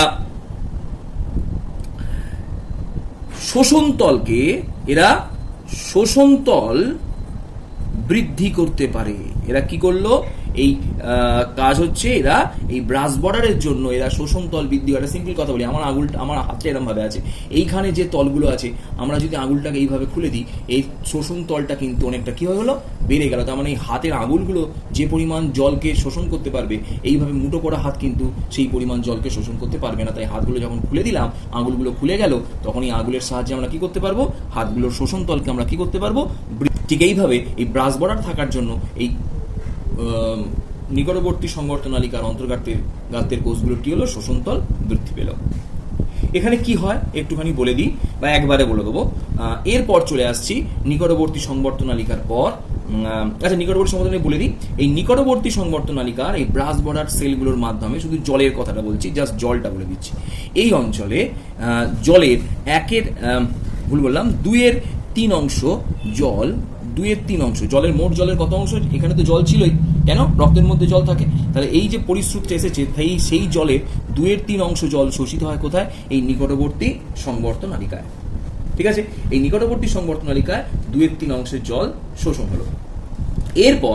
এরপর এখানে আরো কিছু পদার্থ শোষিত হয়, যে পদার্থগুলিকে আমরা বলছি যেমন ইউরিয়া, ক্রিয়েটিন, তারপর হচ্ছে হিপিউরিক অ্যাসিড ইত্যাদি পদার্থগুলো, গ্লুকোজ। আর একটা কথা বলি, গ্লুকোজ। এই নিকটবর্তী সংবর্ত নালিকায় গ্লুকোজ আসার পর জেনে রাখ, এখানে গ্লুকোজ প্রায় 100% গ্লুকোজ। কথাটা লিখে রাখলাম, গ্লুকোজ। তাহলে নিকটবর্তী সংবর্ত নালিকায় কি শোষিত হলো? 2/3 অংশ জল, 2/3 অংশ না, 2/3 ভাগ মানে জলের 2/3 ভাগ মানে বেশিরভাগটাই এই নিকটবর্তী সংবর্ধ নালিকায় শোষিত হয়ে যায়। এছাড়াও 100% গ্লুকোজ এই অঞ্চলে শোষিত হয় এবং 100% পটাশিয়াম আয়নও এই অঞ্চলে শোষিত হয়ে যায়। নিশ্চয়ই বোঝা গেল কি করলাম, অসুবিধা নেই। তো এইভাবে এই নিকটবর্তী সংবর্ধ নালিকায় আসা জল, গ্লুকোজ, ক্রিয়েটিন, আর একটা কি বললাম, ক্রিয়েটিন, নোটে আছে দেখবি, নোটটা তো পাঠিয়ে দিয়েছি, জল, গ্লুকোজ, ক্রিয়েটিন ইত্যাদি পদার্থগুলো এইভাবে নিকটবর্তী সংবর্ধ নালিকায় শোষিত হয়ে যায়। তো একটা প্রশ্ন আমি এখানে করতে পারি, এর কাজ কি না, ওই রক্তের মধ্যে যে প্রয়োজনীয় উপাদানগুলো থাকে সেই প্রয়োজনীয় উপাদানগুলো এই নিকটবর্তী সংবর্ধ নালিকার মধ্যে দিয়ে যখন পরিশুদ্ধি যায়, দেখ ছবিতে দেখিয়ে দিলাম, এইভাবে নিকটবর্তী সংবর্ধ নালিকার মধ্যে দিয়ে পরিশুদ্ধটা তীর চিহ্নের আকারে যাবে। যখন তীর চিহ্নের আকারে নিকটবর্তী সংবর্ধ নালিকার মধ্যে দিয়ে এই পরিশুদ্ধি যেতে থাকে তখন প্রয়োজনীয় উপাদানগুলো এখান থেকে শোষিত হয়ে এর গায়ে কি থাকে, রক্তজালক থাকে। জেনে রাখছি, এই রক্তজালকগুলো কিন্তু আমাদের ছবিতে দেখানোর প্রয়োজন নেই। এই রক্তজালকগুলির মধ্যে দিয়ে এই প্রয়োজনীয় উপাদানগুলো কি হয়, শোষিত হয়ে যায়, শোষিত হয়ে রক্তজালকের মধ্যে, রক্তের মধ্যে প্রবেশ করে যায়, পুনরায় রক্তে গিয়ে মেশে। তার মানে রক্তের মধ্যে যে প্রয়োজনীয় উপাদানগুলো বায়োমাস ক্যাপসুলে এসেছিল তার মধ্যে থাকা প্রয়োজনীয় উপাদানগুলোকে আবার কি করে নেয়, এই নিকটবর্তী সংবর্ধ নালিকার গাত্রস্থ কোষগুলি কি করে, আবার শোষণ করে নেয়, যা পুনরায় রক্তে ফিরিয়ে দেয়। এই যে নিকটবর্তী সংবর্ধ নালিকায় পিসিটি, প্রক্সিমাল কনভলিউটেড টিবিউল, তো এই প্রক্সিমাল কনভলিউটেড টিবিউলে বা নিকটবর্তী সংবর্ধ নালিকায় যে ওই কোষের মাধ্যমে যে পদার্থগুলি শোষিত হয়, তোরা কিন্তু এইভাবে ভিডিও থেকে অডিও এগুলো লিখে নিতে পারিস, যে পদার্থগুলি শোষিত হয় সেই পদার্থগুলিকে আমরা 3 ভাগে ভাগ করতে পারি। 3 ভাগে ভাগ করলাম। 1 নম্বর হচ্ছে এই শোষিত পদার্থগুলি শুধু পিসিটিতেও নয়, এটা কিন্তু ডিসিটিতেও এটা ঘটতে পারে আর কি, সেটা পরে আসছি আমরা। 1 নম্বর বলা হয় হাই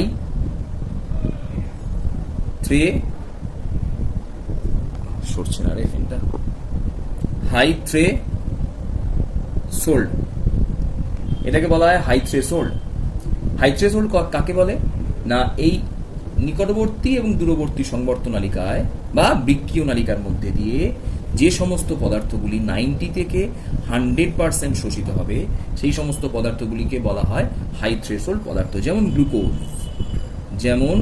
গ্লুকোজ, এছাড়াও কি জল, এছাড়া কি পটাশিয়াম আয়ন। এই পদার্থগুলোকে আমরা বলবো হাই থ্রেশোল্ড, অর্থাৎ এই পদার্থগুলি বৃক্কীয় নালিকার মাধ্যমে প্রায় 90 থেকে 100%ই শোষিত হয়ে পুনরায় রক্তে ফিরে যায়। এগুলো কোথা থেকে এসেছে, রক্ত থেকে, তারা আবার ফিরে গেল কোথায়, রক্তে। তার কারণ কি, এগুলো ওই রক্তে ফিরে গেলে রক্তের এই প্রয়োজনীয় উপাদানগুলোর পরিমাণ কম হবে না, ঠিক আছে। তাহলে স্যার এটা হচ্ছে কেন, আমরা একটু পরে বুঝতে পারবো।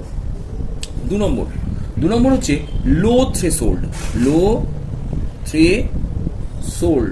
তালবস্বয়কা হবে, লয়েড হয়, তালবস্বয়কা লয়েড, লো থ্রেশোল্ড কাকে বলা হবে, লো থ্রেশোল্ড হচ্ছে যারা খুব কম পরিমাণে শোষিত হয়, অর্থাৎ 5 থেকে 10% শোষিত হয়, সেই সমস্ত পদার্থগুলিকে আমরা বলবো লো থ্রেশোল্ড পদার্থ।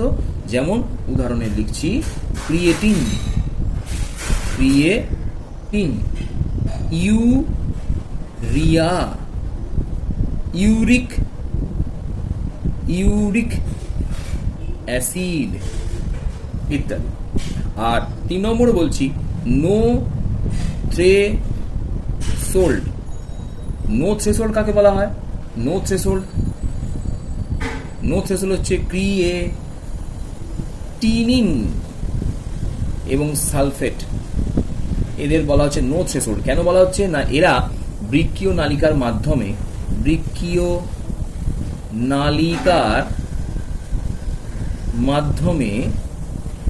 একদমই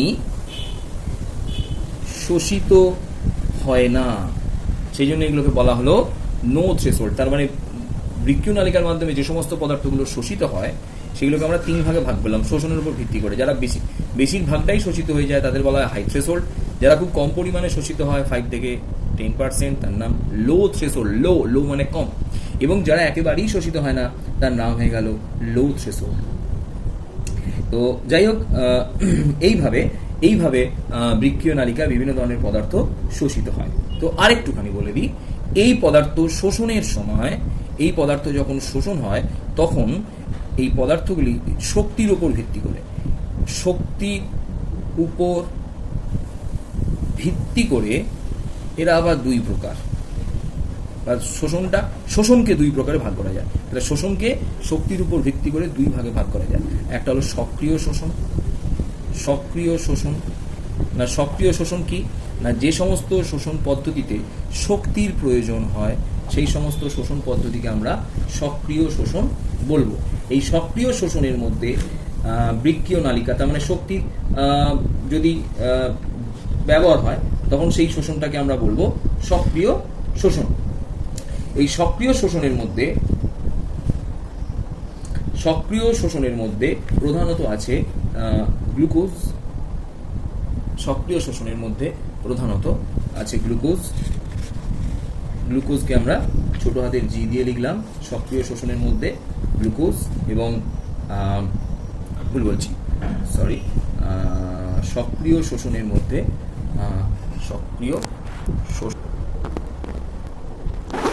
এই সক্রিয় শোষণের মধ্যে আছে প্রথমেই তো বললাম প্রথমেই আছে গ্লুকোজ, এছাড়াও আছে পটাশিয়াম আয়ন, তাছাড়াও আছে গ্লুকোজ আর পটাশিয়াম সক্রিয় শোষণ। এবং এবং 2 নম্বরে আমরা লিখছি নিষ্ক্রিয়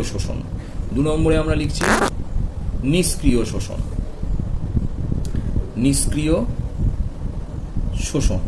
এই নিষ্ক্রিয় শোষণের মধ্যে প্রধানত পড়ে, নিষ্ক্রিয় শোষণ কাকে বলে নিশ্চয়ই বুঝতে পারছি, এখানে শক্তির প্রয়োজন হয় না। এই জায়গায় শক্তির প্রয়োজন হয় না বলে আমরা এই ধরনের শোষণকে বললাম নিষ্ক্রিয় শোষণ। এবং নিষ্ক্রিয় শোষণের মধ্যে প্রধানত জল এবং ইউরিয়া, এই দুটি পদার্থ নিষ্ক্রিয় শোষণ পদ্ধতিতে বৃক্কীয় নালিকার মাইক্রোভিলি, কোষের মাইক্রোভিলি দ্বারা শোষিত হয়। ঠিক আছে, এরপর আমরা চলে এলাম তাহলে, এটা হলো নিকটবর্তী সংবর্ধন নালিকা। এবার আমরা চলে আসছি হেনলির লুপ। হেনলির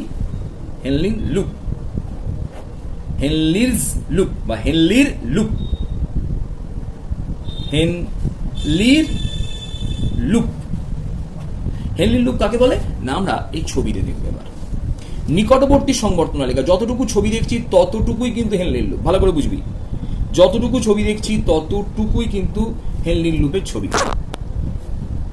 অর্থাৎ জাস্ট এইটুকু ছবিটা নিশ্চয়ই দেখলে বুঝতে পারবি। অর্থাৎ এটা হচ্ছে নিকটবর্তী সংবর্ধন নালিকাটা, যেখানে শেষ হচ্ছে সেই অঞ্চল থেকে শুরু হচ্ছে হেনলির লুপ, জাস্ট এইটুকুটা। এই হেনলির লুপের তিনটে অংশ আছে। একটা হচ্ছে এটা ফার্স্ট অংশ, এটা ফার্স্ট পার্ট 1 নম্বর, এটা হচ্ছে হেনলির লুপের ফার্স্ট পার্ট 1 নম্বর। এটা হলো সেকেন্ড পার্ট 2 নম্বর, এটা হলো থার্ড পার্ট 3 নম্বর, এটা হলো ফোর্থ পার্ট 4 নম্বর। তাহলে হেনলির লুপ কি কি অংশ দ্বারা গঠিত আমরা একবার দেখে নিই। প্রথমে এই 1 নম্বরটাকে বলা হয় নিম্নগামী মোটা বাহু। তাহলে হেনলির লুপের কটা পার্ট পেলাম? 4টে পার্ট পেলাম। সেই 4টে পার্টগুলোকে আমরা একবার একটুখানি করে লিখে নিচ্ছি। কি লিখছি? ফার্স্ট 1 নম্বর পার্টে কি লিখছি? হেনলির লুপের যেটা 1 নম্বর ছবিটা আমরা একটু আগে দেখলাম সেটা লিখলাম নিম্নগামী, সেটা নিচের দিকে নামছে, তাই নাম হয়ে গেল নিম্নগামী মোটা বাহু। তাহলে কি পার্ট পেলাম? নিম্নগামী মোটা বাহু। তাহলে কোন ছবিটা? এই যে এই ছবিটা এখান দিয়ে নামছে, এটাকে বলা হলো নিম্নগামী মোটা বাহু। ক্লিয়ার? এরপর 2 নম্বর পার্ট, এইটা কিরম দেখতে? একটু সরু দেখতে, তাই তো? তাহলে এই 2 নম্বর পার্টটার কি নাম এবং সেটা কোথায় দিয়ে নামছে? নিচে দিয়ে নামছে, তার কি নাম হবে? নিম্নগামী সরু বাহু। 3 নম্বর পার্ট, এটা উঠছে, তাই তো? এটা উপরের দিকে উঠছে উপরের দিকে, তাহলে এটার নাম কি হবে? 3 নম্বর পার্টটার নাম হবে কি? ঊর্ধ্বগামী কি বাহু? সরু বাহু। কেন? এটা সরু বাহু। আর এই 4 নম্বর পার্টটা কি পার্ট? এটা হচ্ছে এইটুকু। তার মানে আমরা কতটুকু পড়লাম? আমি এখান থেকে কেটে দিলাম। তাহলে আমরা এই যে ছবিটা পাচ্ছি, এই গোটা ছবিটা কার? এই যে ছবিটা পেলাম, এই গোটা ছবিটা কার ছবি? এই গোটা ছবিটা হচ্ছে হেনলির লুপের ছবি। তাহলে এটাকে কি বলবো? এইটুকু পার্টটাকে কি বলবো? এইটুকু পার্টটাকে বলা হলো ঊর্ধ্বগামী মোটা বাহু। কেন? এটা উপরের দিকে উঠছে এবং বাহুটা অপেক্ষাকৃত মোটা। তাহলে এটার কি নাম দেবো? 4 নম্বর পার্টটার কি নাম দেবো? 4 নম্বর পার্টটার নাম দিলাম ঊর্ধ্বগামী মোটা। এটা ছিল সরু বাহু, এটার নাম দিলাম মোটা বাহু, ঊর্ধ্বগামী মোটা বাহু। বোঝা গেল কি বললাম ব্যাপারটা? তাহলে এবার 4টে পার্ট পেয়ে গেলাম এবং এই হেনলি লুপের এই ইউ আকৃতি যে অংশটুকু আমরা দেখছি এখানে ছবিতে এরকম করে দিলাম, এই ইউ আকৃতি অংশটিকে বলা হয় অ্যাপেক্স। এই ইউ আকৃতি অংশটিকে বলা হয় অ্যাপেক্স। তাহলে এই যে হেনলি লুপকে আমরা দেখলাম, তাহলে পরিসুপ্তি নিকটবর্তী সংবর্তনালিকার পরে কোথায় প্রবেশ করছে? হেনলি লুপে, ইউ আকৃতি হেনলি লুপে। ঠিক আছে, হেনলি লুপ যে আমরা যেটা নিয়ে কথা বলছি এর কাজটা একটুখানি দেখে নিই। হেনলি লুপের প্রধান কাজ কি না, হেনলি লুপের মাধ্যমে প্রধানত জল, হেনলি লুপের কোষগুলো কিরকম দেখতে যদি আমরা দেখি, হেনলি লুপের কোষগুলো খানিকটা এরকম টাইপের দেখতে,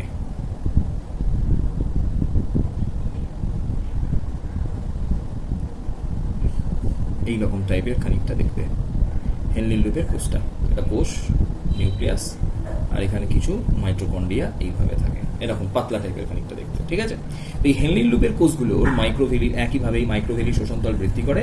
এই মাইক্রোভেলির সাহায্যে হেনলি লুপের মধ্যে জল, ক্লোরিন আয়ন, ক্লোরাইড আয়ন এবং সোডিয়াম আয়ন এইগুলো প্রধানত শোষিত হয়। জল এবং Na+ ও Cl- এই আয়ন প্রধানত শোষিত হয়।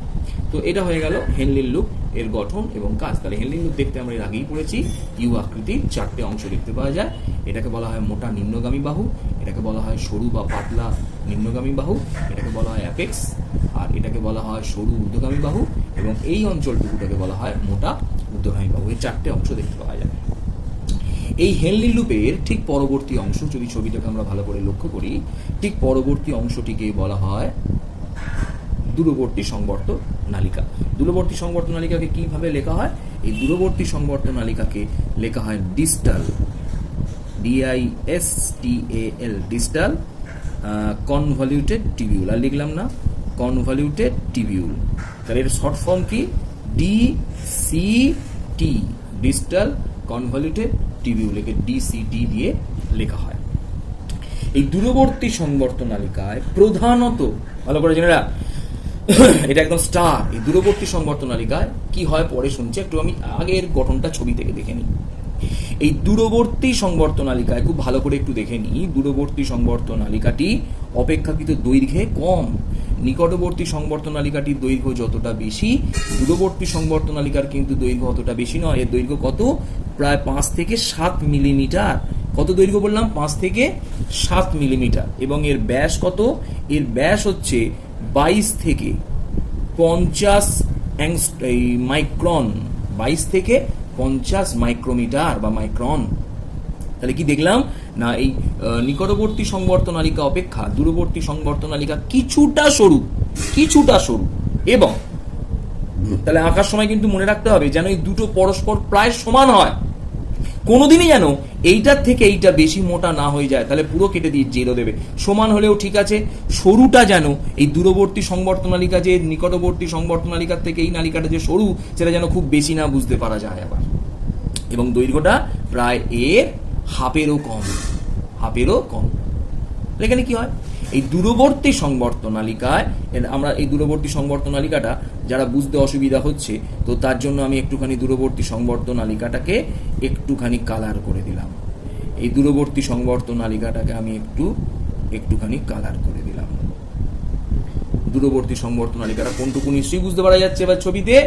এবার এই দূরবর্তী সংবর্ত নালিকায় কি কাজ আমি একটুখানি বলে দিই।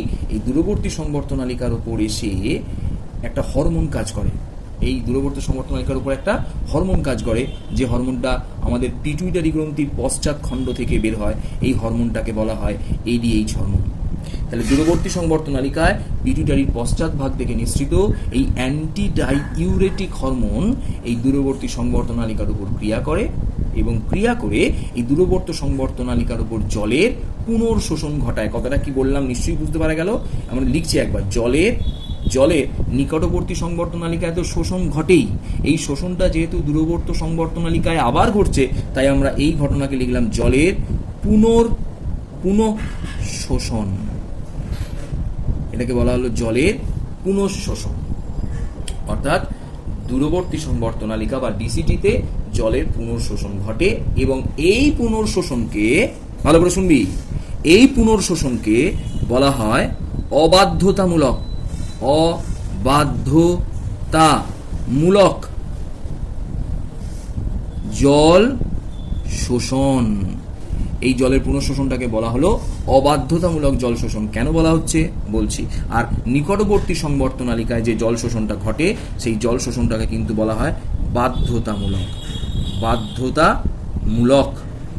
আমরা এর ছবিটা আমি একটুখানি তুলে দেখিয়ে দিচ্ছি। হ্যাঁ, এটা হলো তাহলে বাধ্যতামূলক জল শোষণ, এখানে যে জল শোষণটা হয়, আর এখানে যে জল শোষণটা ঘটে তার নাম হলো অবাধ্যতামূলক জল শোষণ। ঠিক আছে, তাহলে ছবিটা সবাই বুঝতে পেরেছিস, ব্যাপারটা বলে দিলাম। এবার আমরা চলে আসছি অবাধ্যতামূলক জল সংবর্তনালিকায় পিসিটি, এটা শর্ট করে লিখছিস, সময়টা পাচ্ছে। নিকটবর্তী সংবর্তনালিকায় যে জল শোষণটা ঘটে সেই জল শোষণ সর্বদা ঘটবে, সর্বদাই ঘটে, অর্থাৎ কোনো ঋতু পরিবর্তনে এই জল শোষণের কোনো পরিবর্তন ঘটে না। বোঝা গেল কি বললাম? এবার কিন্তু দূরবর্তী সংবর্তনালিকায় অর্থাৎ ডিসিটিতে জল শোষণটি ঋতুর উপর বা পরিবেশের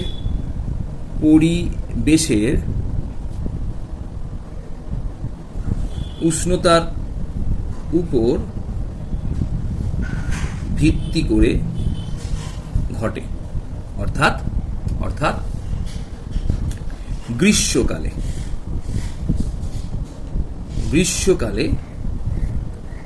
পরিবেশের উষ্ণতা খুব কি থাকে, বেশি থাকে, ফলে আমাদের দেহ থেকে ঘাম দিয়ে অনেকটা জল কি হয়, নির্গত হয়ে যায়। আমি শর্ট করে লিখছি, ঠিক আছে? তাহলে পরিবেশে গ্রীষ্মকালে উষ্ণতা বেশি থাকায় ঘাম দিয়ে দেহ থেকে জল অনেকটা বেরিয়ে যায়, ফলে রক্তে জলের অভাব ঘটে। এই জায়গাটা বুঝে নিবি কিন্তু, প্রচন্ড ইম্পর্টেন্ট।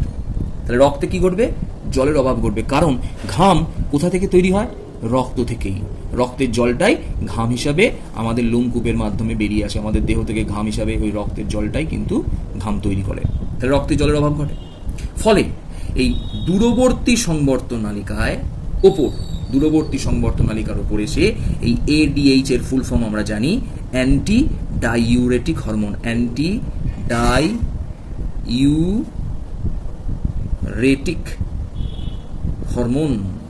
ডাইউরেটিক হরমোন ক্রিয়া করে।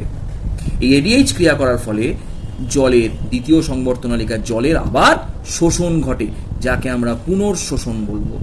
জলের শোষণ ঘটে, যাকে আমরা জলের পুনর্শোষণ বলবো। এই পুনর্শোষণের ফলে ওই দ্বিতীয় সংবর্তনালিকায় 1/3 ভাগ জল, ভালো করে শুনে নিন, 1/3 ভাগ জল পুনরায় জল কোথায় ফিরে গেল? 1/3 ভাগ। বাকি কেন 2/3 ভাগটা কোথায় গেল?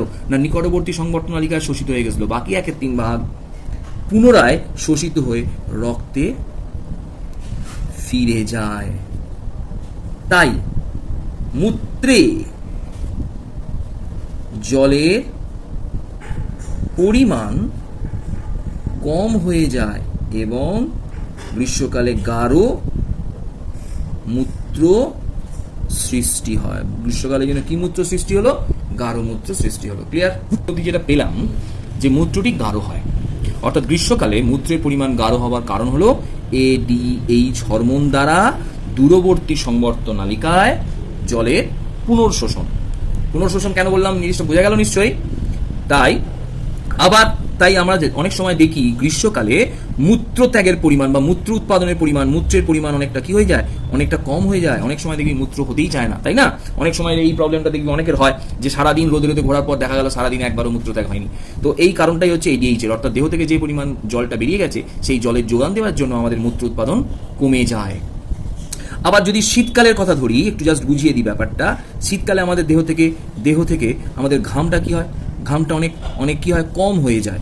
দেহের ঘাম অনেক কম হয়ে যায়। যেহেতু দেহের ঘামটা অনেকটা কম হয়ে যায়, তো সেহেতু দেখা যায় যে শীতকালে আমাদের রক্তে জলের পরিমাণটা অনেক কি থাকে? অপেক্ষাকৃত বেশি থাকে। তাই নিকটবর্তী সংবর্তনালিকাতে 2/3 অংশের জল তো 2/3 অংশ বা ভাগের জল তো শোষণ হয়ই, এবং তার সাথে সাথে ওই দূরবর্তী সংবর্তনালিকায় অর্থাৎ ডিসিটিতে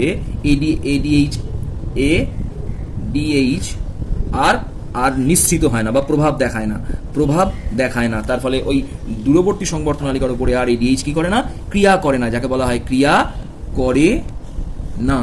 যার জন্য আর ওই দূরবর্তী সংবর্ত নালিকায় অর্থাৎ ডিসিটিতে, এই দূরবর্তী সংবর্ত নালিকাতে আর জলের শোষণ ঘটে না। কথাটা নিশ্চয়ই বুঝতে পারা গেল। কেন ঘটে না? না, এইখানে জলটা শোষিত হয়ে রক্তে ফিরে যায়, রক্তেই তো জলের পরিমাণ বেশি, তাহলে এখান থেকে আর জলটা শোষণ করার কোনো প্রয়োজন নেই। তাই তখন ওই 1/3 জল মূত্রের মাধ্যমে নির্গত হয়। ফলে মূত্রটা কি হয়? ফলে মূত্র লঘু বা পাতলা হয়, মূত্র লঘু বা পাতলা হয়। তাই লক্ষ্য করবি তাহলে বুঝতে পারবি যে শীতকালে মূত্রের পরিমাণ বেশি হয়, তাই ঘন ঘন মূত্র ত্যাগের ইচ্ছা তৈরি হয়। কারণটা কিন্তু বলে দিলাম, কেন মূত্রত্যাগের ইচ্ছা তৈরি হয়, তার কারণটা শীতকালে মূত্রত্যাগের কেন ইচ্ছা তৈরি হয় বলে দিলাম। সুতরাং এখানে আমরা কি বুঝলাম যে পরিবেশের উষ্ণতার উপর ভিত্তি করে গ্রীষ্মকালে এডিএইচ এর প্রভাবে দূরবর্তী সংবর্ত নালিকায় জলের পুনঃশোষণ ঘটে, কিন্তু গ্রীষ্মকালে, কিন্তু শীতকালে এডিএইচ এর প্রভাবে দূরবর্তী সংবর্ত নালিকায় জলের পুনঃশোষণ আর ঘটে না। তাই দেখা গেল এই এডিএইচ এর প্রভাবে দূরবর্তী সংবর্ত নালিকায় কখনো কখনো জলের পুনঃশোষণ ঘটে, আবার কখনো কখনো জলের পুনঃশোষণ ঘটে না। তাই এই ধরনের দূরবর্তী সংবর্ত নালিকায় এডিএইচ এর প্রভাবে এই ধরনের জলের পুনর্শোষণকে আমরা অবাধ্যতামূলক বললাম, কারণ এটা হতেও পারে আবার নাও হতে পারে। সেই জন্য এই ধরনের পুনর্শোষণকে আমরা কি নাম দিলাম? এই ধরনের পুনর্শোষণকে আমরা নাম দিলাম অবাধ্যতামূলক জল শোষণ। কিন্তু নিকটবর্তী সংবর্ত নালিকায় যে কোনো ঋতুতেই জলের শোষণ ঘটবেই, তাই আমরা ওটাকে বললাম বাধ্যতামূলক জল শোষণ। নিশ্চয়ই ব্যাপারটা বোঝা গেল। এছাড়াও আর একটা কথা আমার একটু বলার ছিল, সেটা এই ভিডিওটাতে বলে নিই। এছাড়াও এই বৃক্কীয় নালিকা, এই নালিকাগুলো, অর্থাৎ নালিকা বলতে এই পিসিটি, ডিসিটি ইত্যাদি,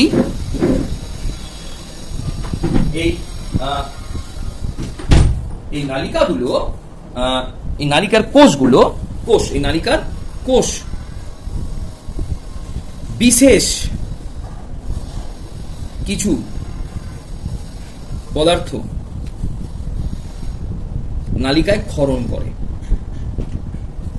কিছু পদার্থ অপ্রয়োজনীয় বিশেষ পদার্থগুলো আছে, বিশেষ কিছু পদার্থ উৎপন্ন করে। এই বিশেষ কিছু পদার্থগুলোর মধ্যে খুব ইম্পর্টেন্ট একটা হলো অ্যামোনিয়া, বলে দিচ্ছি অ্যামোনিয়া, এবং এর সঙ্গে আছে, অ্যামোনিয়ার সাথে আছে